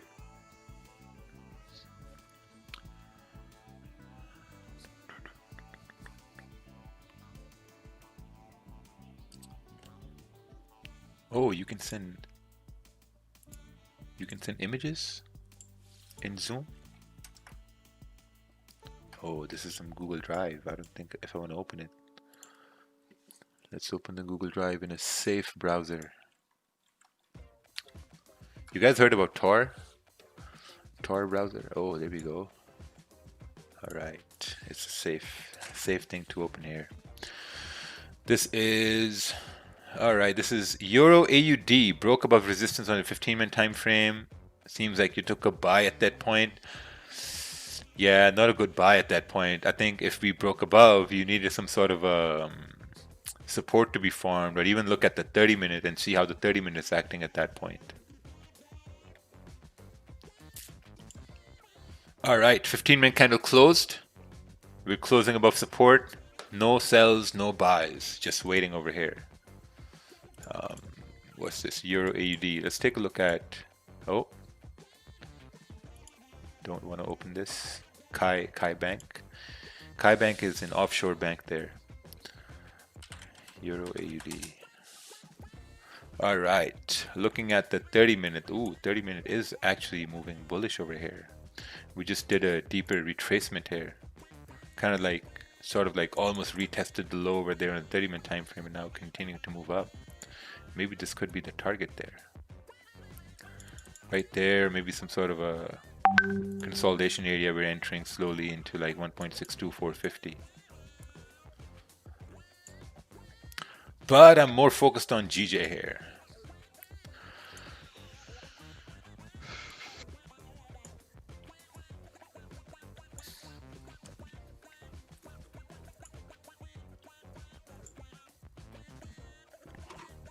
We also got news coming in. We got retail sales coming in. So it's going to be a good idea to wait for the retail sales. How many years did it take you to overcome overtrading? That's a very good question. The day I realized that the reason for all my losses was overtrading, I stopped overtrading. And that takes a long time to realize that. Because in the start, you don't realize that. You know, you realize you've overtraded once the day has ended, but you really truly realize you're overtrading when you decide to just take 1 or 2 trades a day. That's the day you really truly understand that overtrading is the only reason why you're losing money. Because we've been here for about almost 2 hours now and I haven't taken a single trade because nothing really has presented itself. So, I mean, even looking on the 30-minute here, we're just kind of like stuck at this point. So, also we got news, retail sales. So we'll have to see what happens. I mean, if retail sales is good, the dollar should move up and gold should continue moving down. But if it's bad, then gold should continue moving bullish. Is it okay to overtrade on demo account to practice? See, when you're overtrading on demo account to practice, you're basically practicing how to overtrade. So, no, it's not good. You're practicing how to overtrade on a demo account.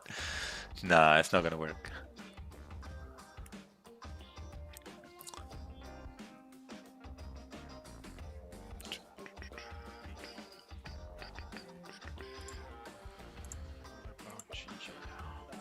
Ooh, yeah, GJ's breaking down over here. I don't like it. Problem is, there's only like 10 pips to the downside, and it may reject 138 these points. Yeah, I don't like taking sells here at all. Yeah, it's risky. Yeah, plus also there's news in 10 minutes, retail sales news.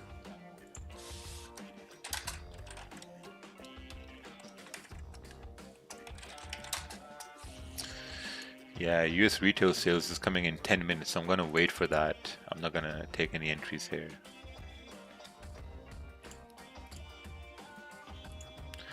See, looking at a 30-minute, it can continue bearish, but then there's this rejection and yeah. I probably want this candle to close with a wick and then the next one to break the low to continue down. Not this one, but the next one. So even if this continues down, I'm going to be fine with it. Even if I'm not in that trade, I'm going to be totally okay with that. Would you consider backtesting overtrading? Yes. There's, you know, for Christmas, I'm gonna give out a free webinar, and that's going to be a webinar on backtesting. The difference between live backtesting and the difference between looking back in the charts to backtest. I think people can get some value from that. So that's going to be my Christmas gift. Is my Forex factory bugged? Retail sales for me is showing 9:30. Yeah, because your time is not set. Oh, hold on. Yeah, your time here is not set. So if you look at the time, it was, so you need to change the time.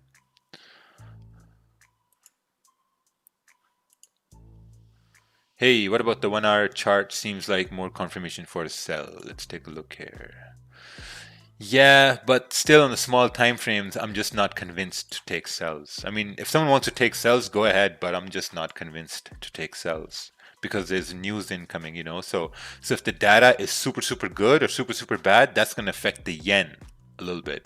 And when the yen gets affected, then the pound yen is going to get affected.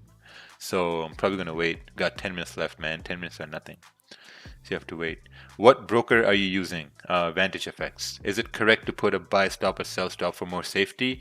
No, man. If you put a buy stop and sell stop, that's less safety. Putting a stop loss is for safety. What do you think? You're going to put a sell stop, it's going to be for safety? What if it gets activated and goes in drawdown? Then what? You know? Oh, no, I didn't say Vantage Effects. I said Vantage FX. Vantage Effects is a filter in Instagram. Confusing two things.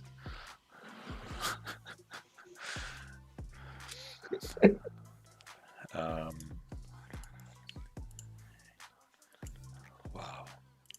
Crazy day here, man. Nothing happening today. Look at this JPY here as well. Ranging. Let's look at UJ. Oh, UJ's trickling down over here. This is the one that's about to move now. If you're looking at gold, and if you want to test the water, just try to catch your entry and stop loss 1888. But there's resistance. Oh, okay. So you're basing it on the news. Major, yeah, but based on the 15-minute. Because finally this 15-minute looks like it's gonna close above the previous 15 minutes that we had. So still a bit riskier because of the timing. News are about to come out. 16 pips of stop loss should be good. Yeah. It's just risky. You know what? I'm gonna test the water.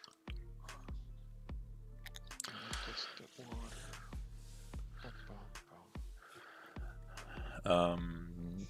Okay. How do you manage multiple TPs? I don't have multiple TPs.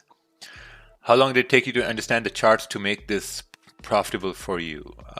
Probably, I'd say like a year. Probably like a year. Is there any reason you use Vantage FX? Yeah, IC markets left, so that was the only option, so I went with that. Kervin's voice is too low and Roger's voice is too loud. Yeah, because Kervin is whispering. Kervin talks to himself. And sometimes we can hear Kervin taking entries. Oh.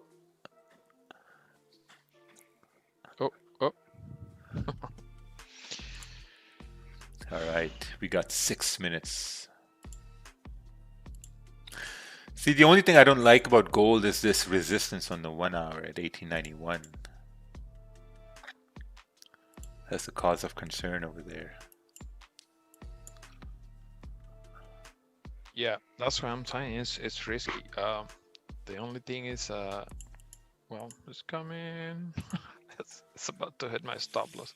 But yeah, as long this 15-minute candle and so on, the 30-minute candle close above the previous 30-minute candles, which is 1889, we should be good on gold buys prior to news release. My first take profit, if I don't get stopped out, my first take profit should be 1896. To be honest. It's like I said, it's a bit risky because of the time, prior news, but I'm gonna risk it for the biscuit.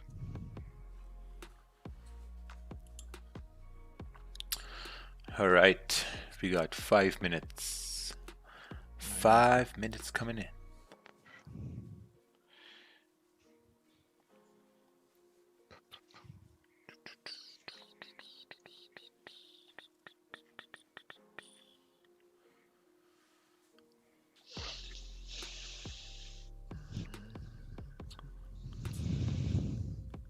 Could you tell me more about Signals channel? All right, IG Games. I think you need to stick to games here. So I'm gonna block you here from the stream.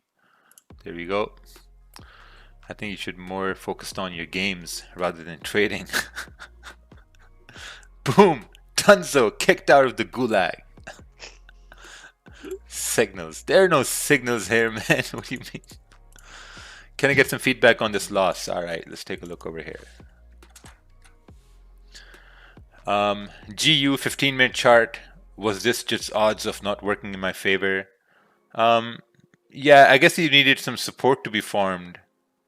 Well, yeah, I guess this was the odds. So once this candle closed bullish, I think that's where you needed to close the entire thing. Because now it's very tricky here. Look, GJ is also stuck here. Gold is also stuck waiting for news. We got news coming in 4 minutes here.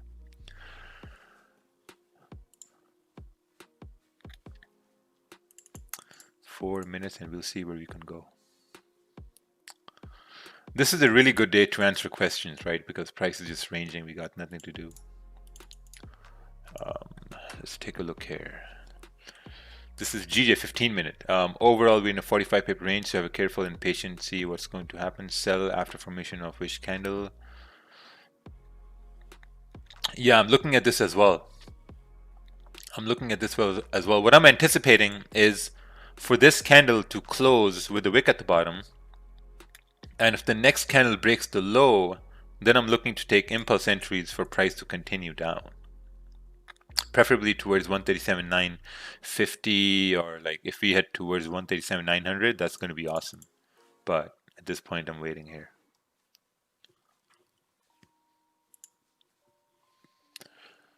Oh, what's this? 1 hour close, broke bearish, 1 hour bullish fake out, entry as the form top wick, anticipating volume to respect 1 hour fake out. Oh, nice, very nicely done. Adding another position. Okay, awesome. Yeah, looks good. Looks good. I think you should also secure the position you have running at this point.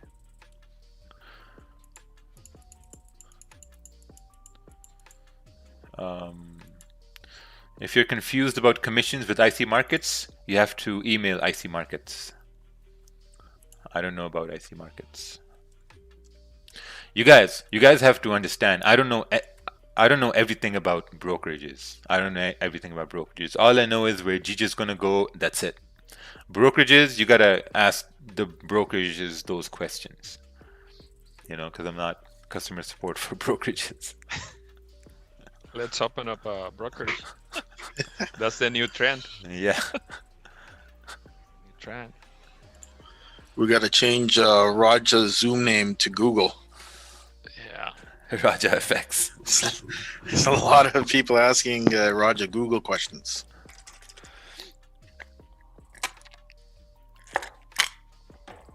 All right. Yeah. And before the news, we're breaking down. Oh, wow. Nice move here coming down. Yeah, I'm not in any trades, nothing. Probably this day is going to be a no trade day here. But now we're breaking below the support. Maybe a retest would be a good idea for price to continue down.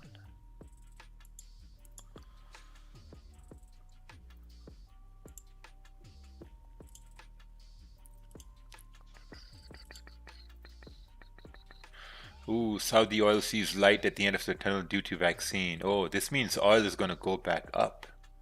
If Saudi is, man, crazy. GJ. What account balances are you using, if you don't mind me asking? I do mind asking. Can I get some feedback on this entry? All right, let's take a little feedback on this entry. We're going to wait after the news over here. Let's see what happens here. We got gold. Gold is in a range. We got GJ here. Ideally, would want to see like a little bit of a movement up for a retest and then continue down.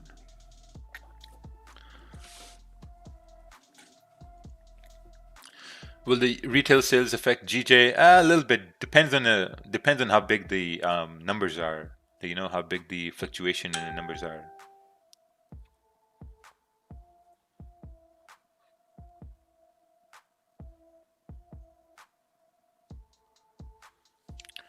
All right. Ooh, whee. Fireworks. We're moving down. Could this be a good idea for a sell? For price to continue down in GJ? With a 10 pip stop. Continue down with the news. Oh, very nice. It's coming down. Yeah, it should come down now. Let's take a look at what the news was.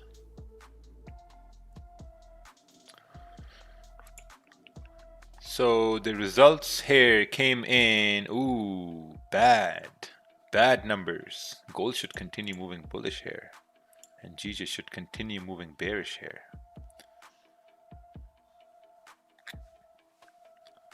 Does the magic keys work with MT5? Yes, it says on the website. An MT6 and MT7. cTrader too. Yeah, it works with Yeah. cTrader too.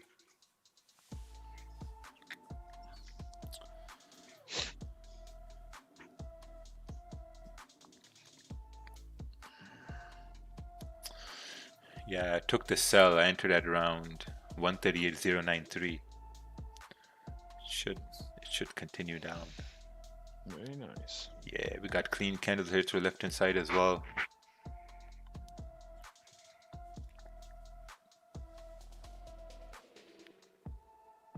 Oh, nice. Beautiful. Just got to continue this news momentum here coming down. GPY. Let's take a look at gold. Gold is also moving up with bad news.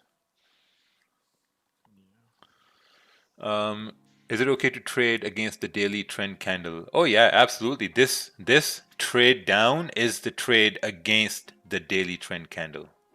We're trading against the daily candle. Oh, nice. Very nice. I got 10 pips right there. I closed positions. This is what I was waiting for price to come up, a little bit retest and continue down. So this was like a quick entry for price to continue down. And this is what we talked about there as well. I know some people entered when we broke the low right over here of this wick to continue down, but yeah, it's very nice. Now we're coming down to this rejection area, so it should continue down till 137.950-ish. Why didn't you say you are entering? Because it was super quick. I did give the idea. Listen, I can put food in the spoon, but I can't put the spoon in your mouth. That's one thing I can't do. So if you can see right here, we tapped into 137.950 at this point. So that was a very good move. Yeah, so that's those are some things I can't do, right? So I mean, we gave the idea that once price breaks the support, potential sells below 138.100. Look, we broke below 138.100. Then candle closed below here. News came. I talked about if price does a retest, we should continue down. Price came up. I entered. I didn't say it because it wasn't a it was a quick trade. Entered. Price came down. Boom, profits. You know, people who missed it, this is an opportunity for you to look at this and say, okay, how could I have caught this move? Right? And then because this is going to happen over and over again. It was a very nice clean candle here to the left hand side. So beautiful. This trade took about 4 minutes.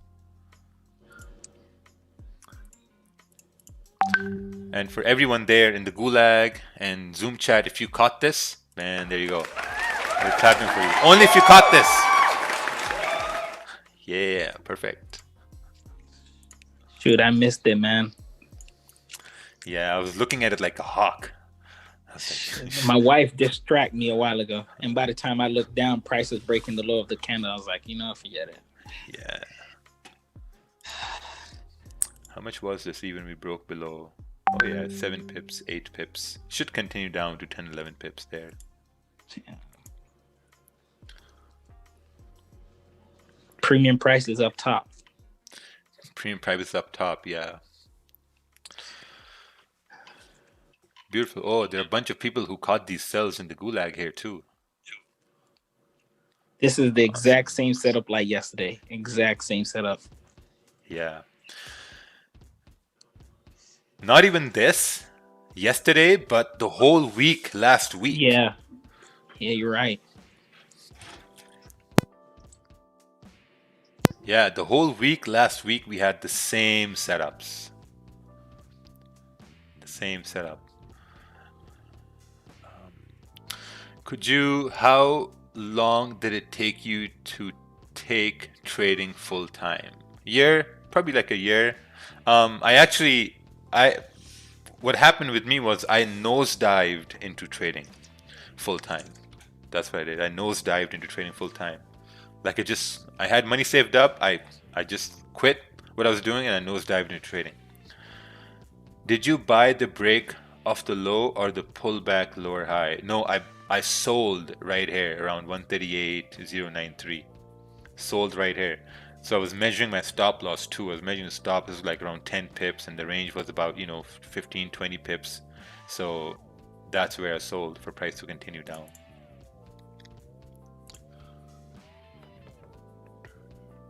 Hey, just joined for the first time on Zoom. I took this trade and scammed 10 pips. So nice. Oh, beautiful. Well done. First time on Zoom and I got scammed. So see this? We waited. I waited almost 2 hours for this trade to play out, and this trade played out with the news. Exactly 2 hours. At what point you would have closed half if it went against you? I would have closed half if it came back up in this range, right? Because this is the area where we were looking for it to break, 138.100. We broke below this area, there was a high probability for it to continue down. But if this candle would have came above 138.100, then I would have closed half, closed 50% at that time. Is there any runner right now, Raja? Nothing. I closed everything. Oh, okay. Yeah, I waited 2 hours for this trade. I reached my 10, 11 pip target. Done. It's a beautiful thing, man. When you take a trade, the trade lasts about 4 minutes, 3 minutes, and then that's it. Like in the start, you're going to end up making, let's say, $20 in 4 minutes, $10, $15 in 4 minutes. Some people may start by making $100 in 4 minutes, right? But that's going to continue on happening for the next 4 months, 5 months. But the number is going to keep going up because as you're getting disciplined, you're looking at the same trades, same setups. Overall, what's going to happen is with your confidence, your lot sizes just start to go up and up. And then that's when you start to see big returns to come in. When you're dropping 1 lots and 1.5 lots and 2 lots. Any chance we can get that real estate guy on the stream? Yeah, I have a whole plan of attack prepared. Attack that guy on Instagram. So yeah, so we're gonna get the gulag and everyone to attack that guy to get him to come on the stream. But let's see what happens.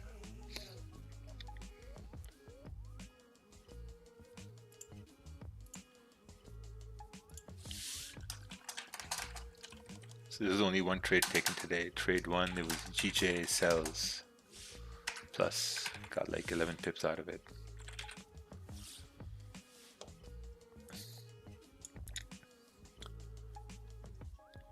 Would you have taken that trade with no news? Yes, I would have taken that trade with no news. Because we were expecting volume to come in, right? Because look, price ranged during pre-New York, and then we were making these lower highs and lower lows, and there was news coming in. So news always has volume, right? So then you got to look at it, say that, okay, what's the probability that there's going to be volume at that time? And then you can say, okay, since there's news, there's going to be higher volume at that time. And when you have a candle breaking below, closing below 138.100, you start to ask yourself questions like, okay, what's the probability that the next candle can just shoot up versus what's the probability that the next candle can continue moving down? And I think this is a great example of how the daily bias was bullish, but we saw these selling confirmations on the smaller time frame. This is really, really important for you to understand. Like even on the daily time frame, sometimes high time frames are going to show you different biases, but you can look at the smaller time frames to see exactly where prices are going to go within that session. I noticed that through my journaling, I'm a short-oriented person. What would you... Okay, so this is something people ask me a lot, and the question is that, like, sometimes when we're looking at the chart, some people, they can see buys easily, right? And some people can see sells. Oh, before we talk about that, this is some very important concept I'm about to talk about. I want everyone in the Gulag to go and just hit the like button and go subscribe to this channel. Go do that. Because once you subscribe, it's going to give you automatic notifications whenever we go live. So yeah, basically when I first started trading, I would see sells happen easy because for me it was really easy to look at things falling down, and naturally it's easy for us to see things falling, and when things fall we're like, oh yeah, it's going to continue falling. When price would start to go up, it used to be pretty difficult for me to like comprehend price moving up. So I would say, okay, like, it's moving up, I don't know, like, so then I would look for sells as price would move up. So it took me a lot of time to really understand that, okay, as much as price moves down, it moves up with the same volume. Like it took me a long time to really comprehend that. If price moves down with, let's say, big speed, and if we want to give that speed a number of 100,000 number, then that means if price is going to go up, it's going to move up with the same speed. So I think the best thing to do is whenever you see price moving up and you're a short oriented trader, just take paper trades, right? Take paper trades, because when you're a short oriented trader and price is moving up, you're looking to take sells at every resistance. I think what you need to do is at that point to see that, okay, wait for a pullback and just take paper trades in buys and see if that works out for you or not. Because then slowly you're going to get into that routine of, if price is moving up, I have to wait for supports to form to take buys for price to continue bullish. At the same time, if price is moving down, you're looking for minor resistances to be formed for price to continue moving. Thank you so much for that. Oh yeah, no problem. Break of the low of the 30-minute 730 candle would have been a good sell. Anticipation, volume break, 15-minute minor resistance. Let's take a look here. Yeah, that was a pretty good too. But then you see, I thought about selling the break of the low on the 30-minute, but then also looked at the range. And it wasn't enough range at that point. I mean, you got your first rejection at 137,900, which was like 13, 12 pips away. So then I had to like change my perspective, right? I had to see that, okay, what if I take a sell on a little bit of a retracement, and now my range becomes bigger, right? So it's very important. I mean, if this wick was somewhere up over here, then taking a break of the low would make much more sense, because then your range would have been bigger.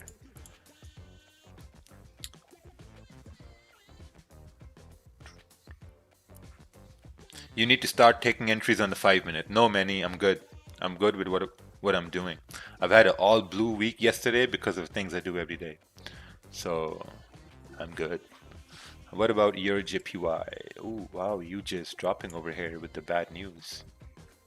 Gold is also moving up now. Let's take a look at your JPY. Wow, UJ has a lot of room to fall over here. Damn, there's this one rejection from 29th October. Let's take a look at your JPY. Yeah, your JPY is ranging at this point. This is my first live with you. Learned a lot and profit. Thank you. Oh, nice. First live session, you profited today. Awesome. Just don't overtrade now.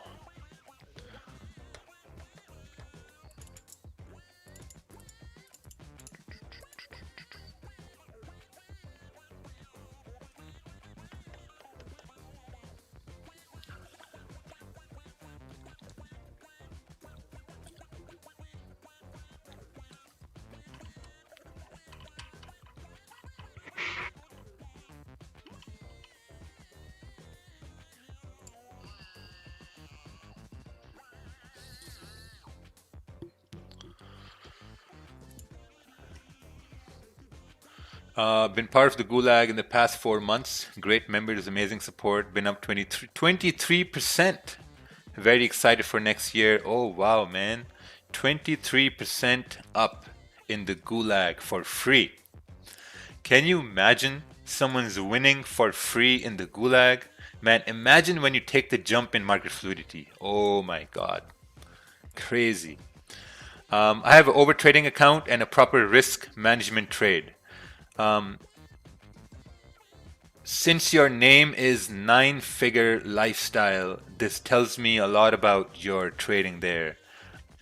I think having an over trading account is the most dumbest thing you can do, and I'll tell you why. Because I used to have an over trading account as well. it didn't get too far. At the time, I thought I was being a smartass, and I can have that. But later on, people used to tell me, "Hey, man, that's a dumb idea," and I used to say, "Oh, no, no, no, you are dumb, stupid. What do you know about over trading accounts?"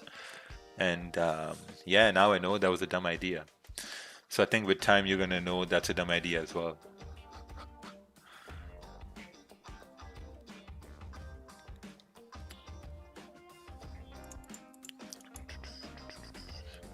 Ooh, we got 15 minutes left here for the stream to end. Alright, what's this? I'm up 15% this year and I managed 2 clients. I would like to learn more still. Don't feel like a pro. Oh wow, that's amazing. Someone's running a fund and they're up 15%. That's beautiful. Your JPY has been garbage all day. Nothing, just range. GJ had this move down. It was a really quick move down. Now we're retracing because look, on the left hand side we had this consolidation area here to the left hand side. That's why it's a very difficult day here today.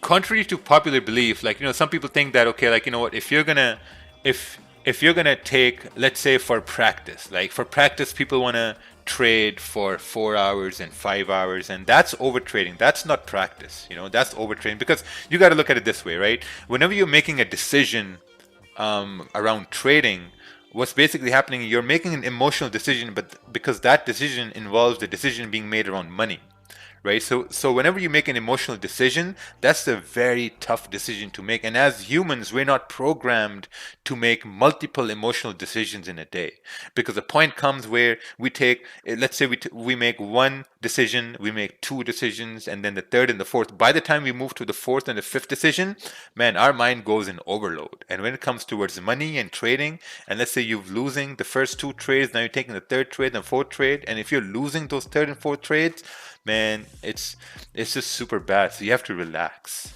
you know, just relax. And if you look at gold over here, man, gold is moving up just like we expected with the news. 1892. So I guess as we move into NYC open, it should continue moving till 1895.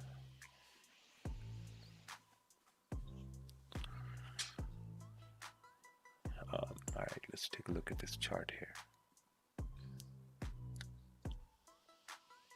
This chart is 30-minute support, 30-minute time frame. Why did you put more focus on 15-minute support? It looks like there was 30-minute support. Is it because the 15-minute was most recent area? Yes. 15-minute was the most recent area. That's why. Because also looking over here, we didn't have any support on the 30-minute, right? There was nothing here on the 30-minute. So I had to look at the 15-minute and I found that, oh, okay, we had a minor support over there. And so, like, you know, when you have a high volatile pairs like GJ or gold or US30, it's sometimes with experience, you can look at the smaller time frames to find some more, like, you know, some more concrete ideas at that point. You know, like, you can be very specific about trades. Do you think it's a good idea to trade during multiple sessions? No. Not at all. It's a great idea to trade just one session, but not multiple sessions. We're breaking above 1892, approaching 1893, and then once we break that, 1895 on the way.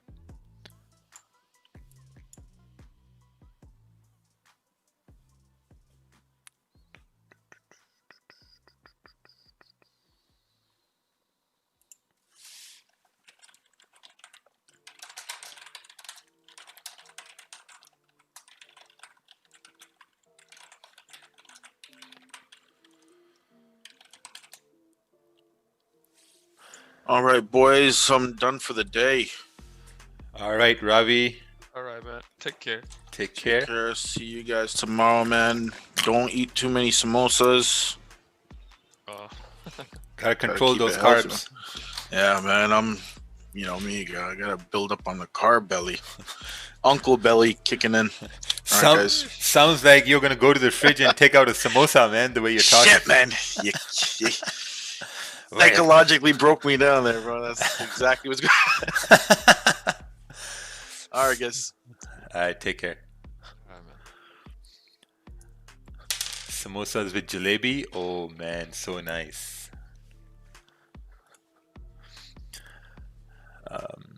You know what's weird about the human mind? I plan trades and sometimes I don't execute them because I don't have the balls. And once price moves in the way I planned, my brain just wants to go in it while the move already happened.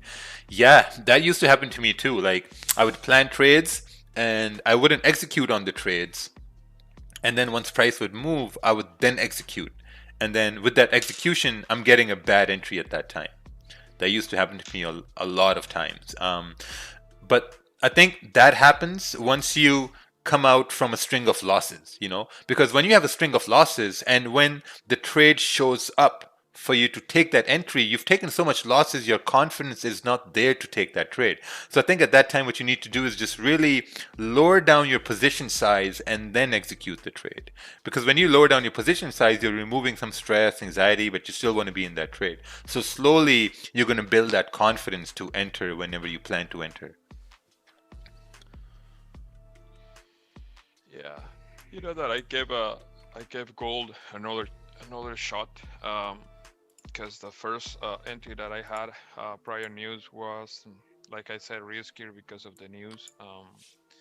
So as soon I had the 15-minute candle the way I wanted to close above the body of the 15-minute candle closing above the previous 15 minutes from a small range that we had before.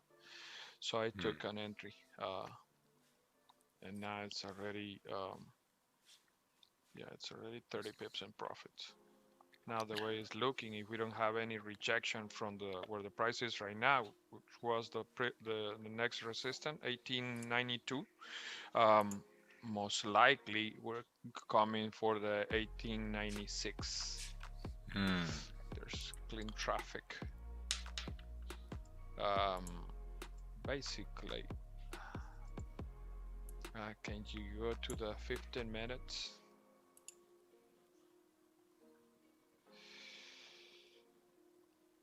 Okay, basically I wanted this type of candle closing this area right here, this messy area, because we had a previous rejection, closing inside the box again, this candle right here. So this candle was the new release, came down, stopped me out, but the body of the candle closed above this consolidation box. So my entry was with the new 15-minute. At that point, my stop loss was another 20 pips just below this area right here. So now we're clearing this area, which was no range at that top. So probably we're gonna come this area right here, unless the current 15-minute candle body close below this. If we close below this area, the body of this candle, then I'm gonna close my entire position, because next candle can come down and retest this area down here. But other than that, if the body of this current 15-minute candle close above that area, I'm gonna let it, my runner do the job, you know, because I'm aiming for the 1896 as the next target. All right, let's take a look at this chart over here. Oh, wrong chart.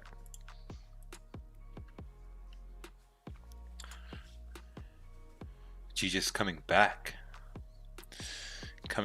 to this area. This is a trying and testing time at this point. Yeah. Trying and testing time.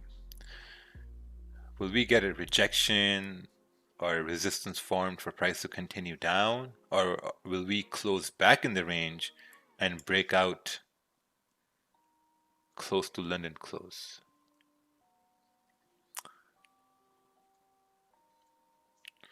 All right, let's take a look at this chart over here. This is US 30 Price broke out of the most recent supports. Possible entry or break of the low. Yeah, I don't think selling the low is a good idea at all. I think a good entry would have been somewhere over here, but not over here. I'd want to see probably some sort of a minor resistance form or some sort of retracement form and then take a sell. But selling the low here, I don't know, man. It's too much anxiety over there. That's like selling the low right over here for price to continue down. Not too good.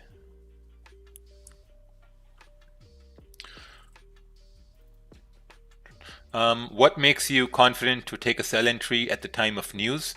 What made me confident was that I was planning to take sells below 138.100, and once this candle closed below 138.100 and once price was retracing, I knew that okay, if I take a sell, the worst that's going to happen is my stop is going to be around 10 pips, but then if price comes above 138.100, then I can close partials and lose less. But then if I can win, my winning is going to be easy because not only the candle is closing below this area as I planned, but then also we have this clean range over here where price can come down to. So that's where the confidence was, because I planned it and it happened just the way I planned it. And that has basically increased my confidence now.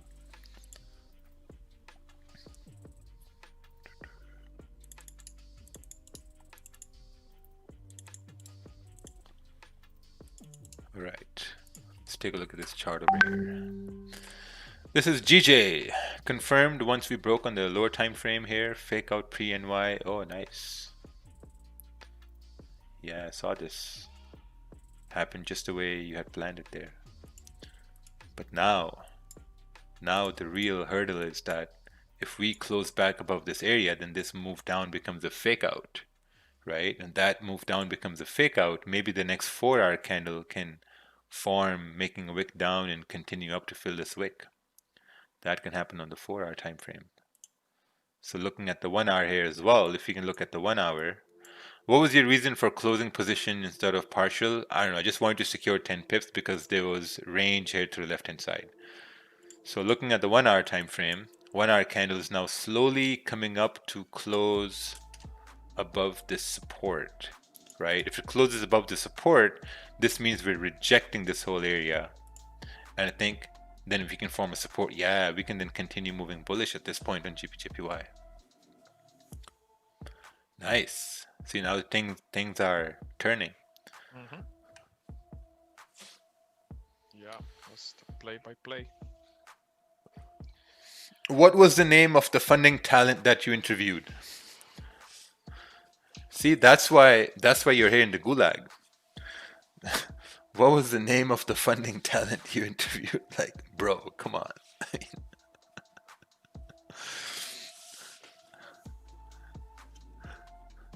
I think people need to read their questions like 5-6 times before they press enter.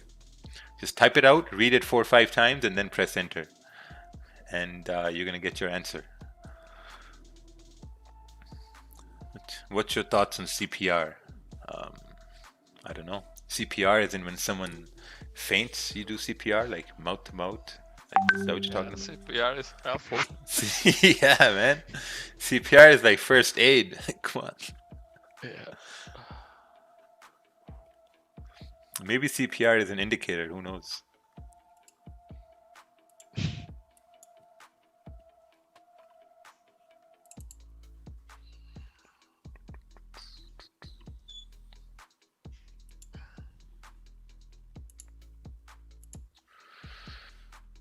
Okay. Hey, good morning. Can I get some feedback on this entry, please? And thank you. All right, let's take a look at this. This is US 30 entry candle anticipated of price for break the lows of previous rejections there. Target to look left to take profit. Okay, right over here. Left runner anticipating. Oh, nice. Well done. Beautiful. Beautiful. What are your thoughts on Forex? I think Forex is very beautiful. Forex is amazing. Forex opens the doors for a lot of things, but can also close doors on a lot of things too. So it's how you handle it. You know, Forex is like a bomb, like a leaking bomb. You handle it with care, you're going to live long, but if you If you're not responsible, then you're going to blow everything. Since the range wasn't worth it for you at the break of the 15-minute low down over here, was your trade this session highly backed by your personal experience with timing and news? Yes. I wouldn't have had the confidence to execute at your entry. With my current experience, I got in at the break of the 15-minute on this. Yes. So that was also based on experience and the way I've seen things move. So yeah, that played a huge role in that trade.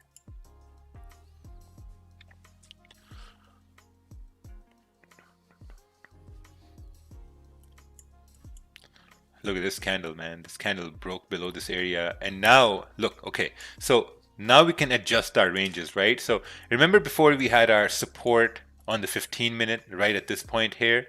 And now we're getting this support formed on the 30-minute right over here. Now we can adjust it because this is our recent support right now. Right, and now when we look at the support, ironically it matches up with these supports here to the left hand side too. So we made a high, came down, price closed bullish, create support. Now there's a high probability for it to, if it breaks the high over here on the 30-minute time frame, it has a high probability to continue up towards 138.300. And I think if there's volume by NYSE open or London close, we can continue breaking this and continue to move bullish. Yeah, that can happen. All right, so I'm going to look at one last chart and then I'm going to call it a day. I have to go to the gym and book my appointment. Stupid gyms, man. All these politicians don't go to the gyms and they don't understand how important gyms are. I mean, you go to the gym to stay sane, you know, to stay normal, and here they are closing out the gyms for no reason. All right, let's take a look here. Where was that chart? Price made hammer candle entry on the candle that closed above the hammer candle. Stops based on ATR indicator. Yeah, you lost me at ATR. I don't know what's going on. Is this a buy? Is this I think it's a buy. Why is your TP above this resistance there? I mean, yeah, it's pretty, I don't know.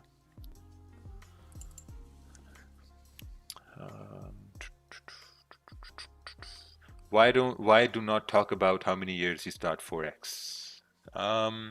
Because it's not good to talk about age. Some questions from the gulag are gonna get gulag answers. All right, everyone, I'm gonna head off here.